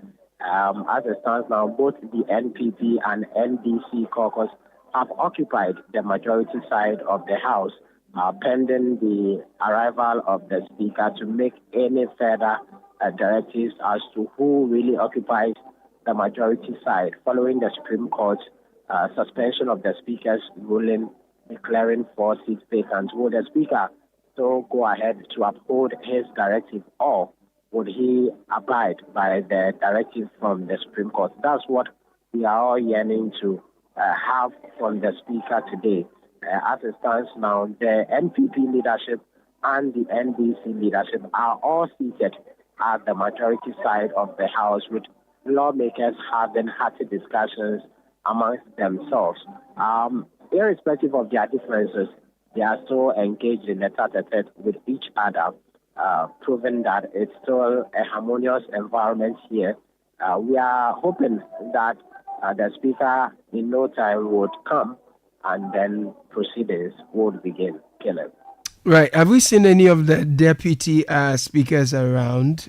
I'm talking about leadership. Any of the deputy speakers here. Speaker himself is also not available at the moment. The leader of the NPP caucus, Alexander Afenyomarkin, is also not available at the moment. But you have the chief whip of the NPP caucus, Anodompre, and his deputies available in the chamber, as well as the leadership of the NDC, Atoforsen, Emmanuel Kufibwa, who is the deputy chief whip, Gavin Sagoja, and Comfort Doyle, who is the deputy whip, are all here seated at the leadership positions of the majority side of the House. Right. Now, you've been interacting with some of them. What are they saying? Well, so they are all saying that they have entrenched positions, having to themselves the position of the majority status. So, as it were, they've all occupied the majority side just to prove their point that they wield the status of the majority. So, until the Speaker makes any directive as to the way forward, this is what the situation would be. We are expecting that if the Speaker makes a ruling, at least nerves will be calmed, and then actions would be in order by having a majority occupying the majority side and the minority occupying the minority side. Until then, we would have all of them seated at the majority side of the House. Right. From what you're picking, are you expecting the House to be full? Because we are learning that a good number of the MPs are, in their constituencies and campaigning for ahead of the elections. And so even though there's been a lot of the build up to today's what has been advertised or referred to as a showdown, even though that build up has been there, it looks like then a good number of them may not show up. It may be the case because for now you don't have quite a substantial number of the NPP caucus in the House. Those available are not even up to 10. So it appears they might not come in their numbers as one would have expected. But then, until proceedings officially begins for us to see the real number of people in the chamber, we cannot state categorically whether they are boycotting or they are deciding to stay away from today's proceedings. Once we have the leadership here, it is deemed that they are ready to welcome the Speaker in. So we wait for the Speaker to come, make any directives as to how the certain arrangements should be made, and then we take it from there. Niaiko Okai, thank you. He's our correspondent in Parliament. He is in the chamber and he has brought us an update of what has been happening in the chamber since we last spoke. So, Sky, it's about 30 minutes to the start of parliamentary business, and still the numbers have not increased, just as you mentioned early on. And particularly on the NPP caucus side, the majority side, it doesn't look like many of them have even showed up. So it looks like the build up and the showdown, a lot of it has become much ado about little. Look, that's what I said. That this thing is I don't even know why we take it so seriously. We should focus on other things. Yeah, we have Galamsey to fight. Oh, man. We have Galamsey. We have pressing problems. The people of Ghana want their problems attended to. Yeah. It is not the showboating. That is not what will fix the problems of the people of Ghana. So the people in leadership, if they are alive to their responsibilities as imposed on them by the social contract they signed with us, we wouldn't be seeing what we are seeing. Because it is not your ego that matters. It is not your buga that matters. It is not your interpretation of the law that matters. It is what the Constitution itself says is what is law, that is the law. And it gives a certain category of people with the dignity and honor they have around them to make decisions for that matter. However strongly you disagree with them, you obey that for the time being, and then take steps to have them vacated, nullified, or whatever you want to do, so that if it is in your interest then to go with the status quo ante or change the situation, you do that through the lawful means. If people are interested in occupying the minority benches, they should go to their houses and sit down, not campaign. The next election, if they win fewer numbers, they will come and sit on the minority benches. If you are interested in occupying the majority bench, yes, go out there, campaign. Let people vote for you. And then based on that, you come exactly. in. Okay. But this idea that I won't agree. Look, I mean, it's sad that Parliament has come to this point. Because I have covered this institution for 20 years or more of my life. So you hear people say, the guy, what is he talking about? Look, it is not about sitting at home and thinking what you are thinking. Okay. Many of these things, I've seen them, not the butu they are doing. I've seen leadership of Parliament years past. People who showed great courage and yet respect for the rule of law. Decisions went against them and they respected those decisions. Right. Decisions went for them and they rejoiced, but with a certain muted, what do you call it? With magnanimity. Exactly. So it is just like some student politics with great respect to student leaders and all of that. Like immature student politics. Somebody says this. No, that's not what it is. We want to send the right signal to the people of Ghana. Sky, I have the voice of the member of Parliament. Let me finish. Please go on. With your no, I was going to give you that space just to make sure. We need to send signals to the people of Ghana that we are a serious democracy. Yes. And when we elect to use democracy as the means to administer our affairs, it means that even if you disagree so strongly, you respect with what the final arbiter has said, you respect it. And you say so eloquently that, look, I disagree with what you have said. But because all of us agree that you will be the final arbiter, I submit to your decision. It is not complex at all. I don't even know why, unless you are not sophisticated enough to understand your roles and responsibilities. You'll be engaging in this buga thing, and we won't agree. We'll agree. On the NDC side, MPP side, you hear Adnodompre talking the way he's talking. You have party people. It's complete irresponsibility, and this is not the kind of leadership we want to see in Parliament on both sides. Sky, after we play the voice of the Deputy Minority Whip, you talked about the fact that Ghanaians have things they care about, and we want them to use the offices they occupy by virtue of our votes to pursue that. So when I come back from playing this, there are some messages as well, but I like to pick your mind on what has become of our Achimota Forest. I know it's a conversation you and I have a strong affinity for. I'm just bringing that up because of some things I went to see. Sky. Some places I went to, the forest enters. Oh, Jesus. So this is the Deputy Minority Whip, Comfort Doyo Ganza. She's been speaking to our correspondent earlier in Parliament. When we're back, we have your messages as well. We all have to adhere to whatever Mr. Speaker has said. So we are not going to take what the court has said. We are here to listen to Mr. Speaker. Whatever he says is fine. What are you expecting him to say? What I'm expecting him to say is that he gave a ruling on Thursday. And I don't think he is going to, change whatever he has said, knowing who Mr. Speaker is. He's a very principled person. He's been in Parliament for a very long time, so he knows the procedures, whatever happens in Parliament. And he's a lawyer, a very seasoned lawyer. So whatever he has said, I know he's going to stick to that. But he's also been a long-standing advocate of our democracy. Do you think he's going to go contrary to the ruling of the Supreme Court? He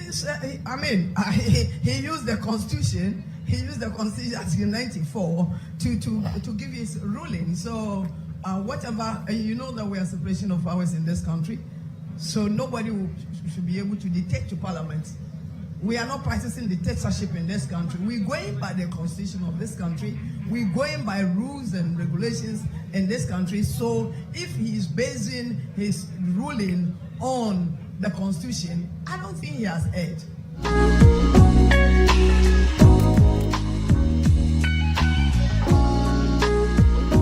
So that was the Deputy Minority Whip, Comfort Doyo Ganza, sharing her perspective as well. So very entrenched positions taken here and there, but ultimately the final decision lies with the Speaker, and a bit later this morning we'll be hearing from him. Yeah, the Speaker has to make a determination. He doesn't have a choice, with great respect. The law lords have spoken. If they disagree, they know what to do. If it comes down to it, I think the people who follow their leaders must choose the safety of our democracy and do what is in the interest of democracy.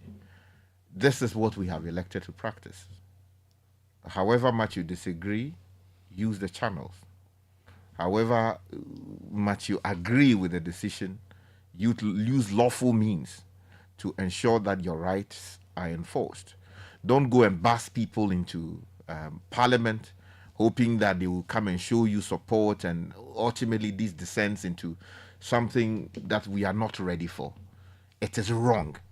The irresponsibility we are seeing, completely, utterly wrong. And I would expect that the MPP headquarters will call whoever is leading the charge there and recall them.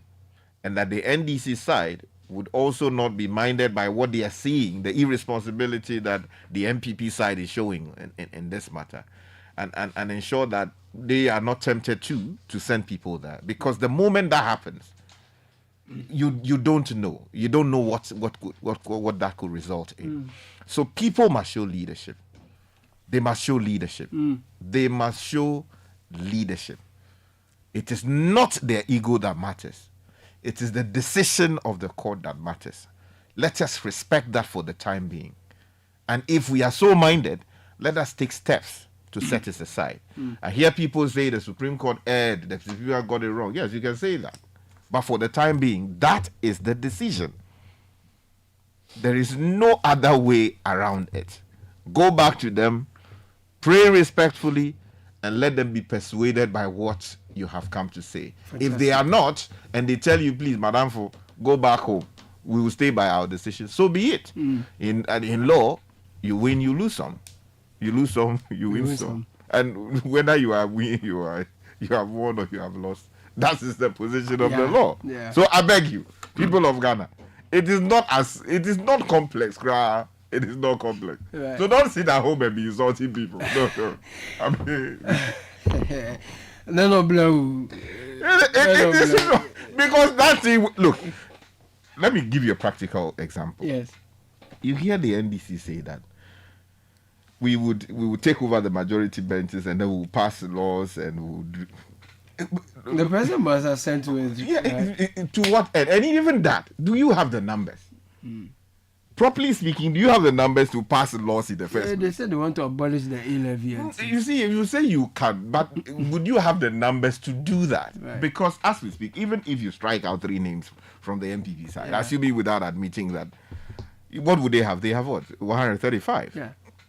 The NDC side, 136, because you would have struck the what's the name? Yes, the NDC. Exactly. So then that becomes what? 136. So at least you have a slim majority, right? This one seat. Yeah. But as we know it, at least 1 or 2 or so of their members of parliament are not in town. They are either not in town, some are unwell, and blah blah blah. So the constitution, and that was why you see, people don't understand the reason why I went to court on a number of matters. The constitution says that you need at least half of all members of parliament sitting to make a determination as to one thing or the other, barring any other provision in the constitution saying that this is how you do it. So if you wait, let's say that you have 136 for the MPP, 135 for the NDC. Do the numbers. What would that come to? No, I want somebody to do that computation. No, take that again. That's 271. 271. So it means if we assume that Parliament is currently constituted by 271 MPs. For a valid decision to be taken to pass a law or not pass a law, you need at least half of that number of MPs present in the House. And majority of those must have voted in support of one thing or the other. So what would be the half of 271?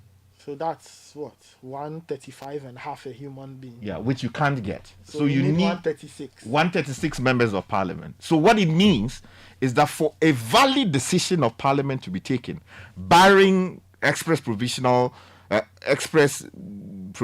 that say that you need to third majority and others, you need 136 members of parliament present. And majority of those must vote and say, let's scrap E-levy or let's do A, B, C, D and all of that. With the greatest respect to the people who are doing all the choboy, as we speak, that number, they cannot mobilize it. So what is all of this? So showmanship. It's just showmanship. And you see, what hurts me is the great misinformation. People are misinforming so badly the people of Ghana, and they believe so much in the quality of information they are being given. Some of these things are happening. They are coming from people who should know better. Members of parliament educated in and outside of this country who should know that, these are the limits of our powers. They miscommunicate the position, knowing truly well that will have the impact of influencing how somebody feels.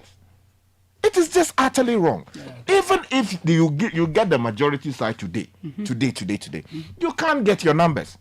So if you take a decision, that decision would either be disregarded by the president or that it will be challenged in a court of law because you don't have the authority to do it. The Constitution is clear on that. So why create all of this? Oh, we won't agree, we'll agree. Let's send people to Parliament. It is utterly needless. And it hurts. And people who, if you don't understand it and somebody has a passable understanding and is telling you about it, listen. Don't go about attacking, insulting, writing things on social media. No, that's not how you do it. Because some people have taken the trouble to learn. And so when they are speaking from an educated position. Don't allow your partisanship and the chuboism to cloud your judgment. It is important. This is the only democracy we have. This is the only country we have. Right. Let's guard it. Thank you, Sky. This is a very quick correction, though. Earlier, I introduced the voice we played as Comfort Doyo Ganza. It was rather the voice of Helen Ntoso, Cratchit West Member of Parliament. Nathan, we have some messages. Should I go ahead and bring them as well? Let's Charlie Dave is asking if we've shifted our attention from Galamsey. Says if you lose focus, then the future of this country looks bleak. It's disheartening to see our leaders neglecting the real issues that matter to the people while they get caught up in trivial distractions. It's truly sad how easily politicians can divert public attention. This one says the speaker has every right to adjourn sitting. It will not be disrespectful to the court. Ed Intema says, what will happen if a sitting member of parliament acquires citizenship of another country? Will that MP wait till his term in parliament ends because he was fully a Ghanaian when he entered parliament? Sana in Spintex says, all the speaker has to do is suspend parliament indefinitely until the final determination of the case. Let's see which arm of government suffers. Sami in DC disagrees with Richard. He says the judges are to interpret the law and that will help the parliament to act. But if you're asking them to stay on their ruling, then it amounts to interference. Okay, this one says, who checks the Supreme Court when they interpret the Constitution wrongly? Will they almost halt proceedings of Parliament anytime there's a suit or application for injunction? Kwamina Bill Gates is asking. You see, the judiciary has built into it a mechanism for correcting wrongful or wrong decisions. Okay. So if a judge makes a decision on the basis of facts before it or him, and that decision is patently wrong, right? It is the responsibility of the party or parties affected in appropriate cases to go back and say, my lord, it looks like you took a decision that is not correct. So we are either appealing it in appropriate cases. There are times that they vacate their own orders and all of that. So please reconsider. They will consider it reconsider it in the light of the new facts before them, or the judge will reconsider it in the light of the new facts and say, I think on this matter, I think I'm wrong. So that decision will be vacated. There are times that you, a citizen, you can appeal to the court that, look, based on A, B, C, and D, you think the decision has made is wrong and that they should consider it and take care of it. So the judiciary is not immune to making mistakes. Is that correct? Yeah. The judiciary as a human institution, they make mistakes all the time. So there are internal mechanisms to address that. And let me speak to something. Look, the fact that the Supreme Court says that this is the position doesn't mean that is the right position. Right. Do you understand? Even then, however, is to be respected. Yeah, that's right. I just want the meaning of it. If you and I have contrasting views as to how a certain thing should be done, right? We have those views, but we have agreed that somebody should be the final arbiter as to which of those views we should abide by. And whether it goes our way or not, we have to respect when that decision is made, we have to respect. It doesn't mean that we have stopped holding our views, but that is the law for the time being. Right. That's fine. The good thing is that we are going to bring you extensive coverage all day today on what's going to be happening in Parliament on Channel 1 TV, also on radio as well. So keep your dials and your channels locked on 97.3 Citi FM and Channel 1 TV. We'll take a very quick break. When we are back, we have more for you. This is the Citi Breakfast Show, the city's biggest conversation. My name is Akrobeto. I like my mind peace. That's why I go get my bumper insurance from Holland Life. Just yesterday, my Abusha Penny asked everybody to pay 1,000 Ghana cedis for a penny funeral. But Masa, Nukureni, and Mosomekora. My bumper helped me cover cost of funeral and any disability cost by paying 2 Ghana cedis per Busumibia. A simple cry. Yes, with as little as 2 Ghana cedis, you too can have peace of mind about cost of injury and funeral by simply registering with Mibambo Insurance from Holland Life. Just dial *269# on MTN or Telecel and follow the prompts. It's really that simple. Enjoy peace of mind today, knowing your tomorrow is covered. Mibambo Insurance, made for you. Sister Stacy. Teacher, don't tell me that Yao is not in school today too. Please, that's why I'm here. He was diagnosed with malaria. Oh my, that boy is missing a lot in class. Don't you have treated mosquito nets? It is the most common and effective means to prevent malaria. I can't... Madam, we now have the new treated net. Really? We all sleep under it. The new nets? Speedy recovery to him. Avoid malaria. Get insecticide-treated net and sleep under it every night and throughout the night. And remember, there's also the new insecticide-treated net. Highly resistant, strong, and is just as effective. Let's come on board Good Life and protect against malaria. Good Life, live it well. It's an everyday thing. This message is brought to you by the Ghana Health Service and partners with support from the USAID. Malaria.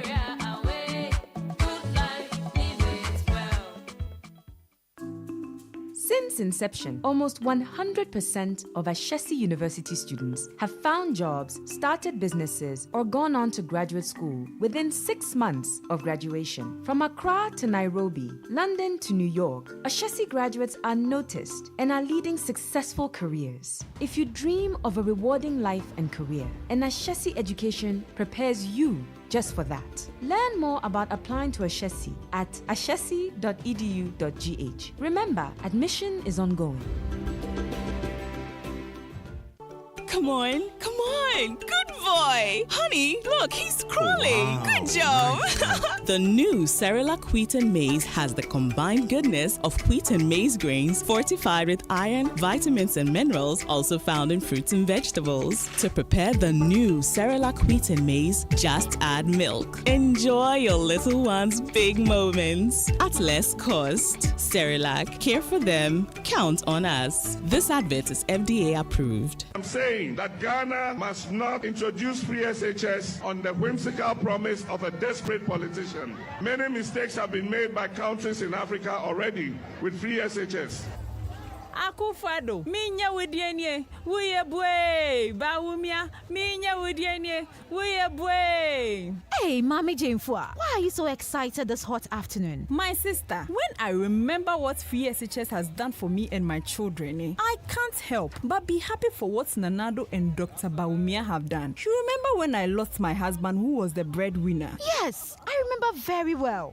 There was no hope for my 3 children to go to school until Nanado and Dr. Bawumia introduced free SHS. Now my children, Kofi, Esi, and Kojo, attend all these big schools. In fact, do you know they are saying they want to review it? That's one. Some of their people are saying that they should cancel. Others too are saying they should make some people pay the fees. Hey, they want to do their thing again. Who is going to pay and who will be going for free? They want to push we the poor people aside and start using their connection men and protocol to access the free SHS life-changing policy. That is why we have to do everything in our civil rights to make sure they don't come and spoil this good thing for us. This free SHS policy that Mahama and his people said is not possible, but now see. It is possible. This year, we are voting to protect the free SHS. Vote Dr. Bawumia, #1 on the ballot. You play me, I play you. A stage play written by Efo Kojo Magbe. Baza,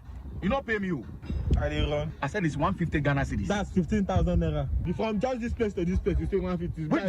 I took you from Tema to come to me. Join Journal Tatia Ghana, Brain Jota Nigeria, Clemento Shores Ghana, and Adra Olins Lindsay, adopted Nigerian, for a night of laughter, drama, and great moments at the National Theatre on 8 November 2024 for 2 shows at 4 p.m. first show and 8 p.m. second show, and the Bukum Boxing Arena on 9 November 2024 at 7 p.m. for one unforgettable show. To purchase ticket, simply dial *713 *33 *10# or visit africaartsnetwork.com or go to the various locations: Airport Shell, Bachana Total, Roxwache, and Silverbird Cinemas Accra Mall. For more information, call 0541 234 586. You Play Me, I Play You is powered by Africa Arts Network in collaboration with Challenging Heights. This is the Citi Breakfast Show, the city's biggest conversation. The Citi Breakfast Show. Rise above the noise. Oh my,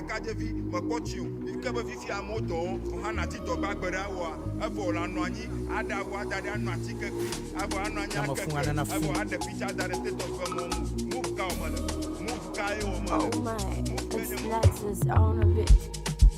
Guinea, ice.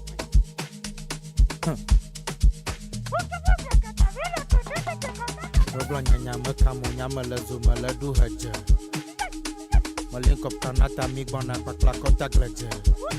Migrena Mary, Quayado Pavi, Boba Move Madela Street Aji. Napo de Kale Yama, Yapo, the Cocamoa, It's City. Timanana Contact Ledger. Midu Hedger. Milego Maladu Hedger. Yeah. Forget your wahala na muaba galana duwe na jalaga.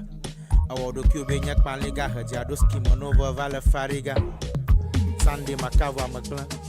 5 ma hodu vevem. Obo zigi di jojon le sort city. Afya kachi to honji mangam. Da abology. Bakodeji. Chikodeji. Abe matakli. Obeleke. Achende. Amenye Sunday one day. Haja. Timanana contact legend. You haja. Milego maladu haja.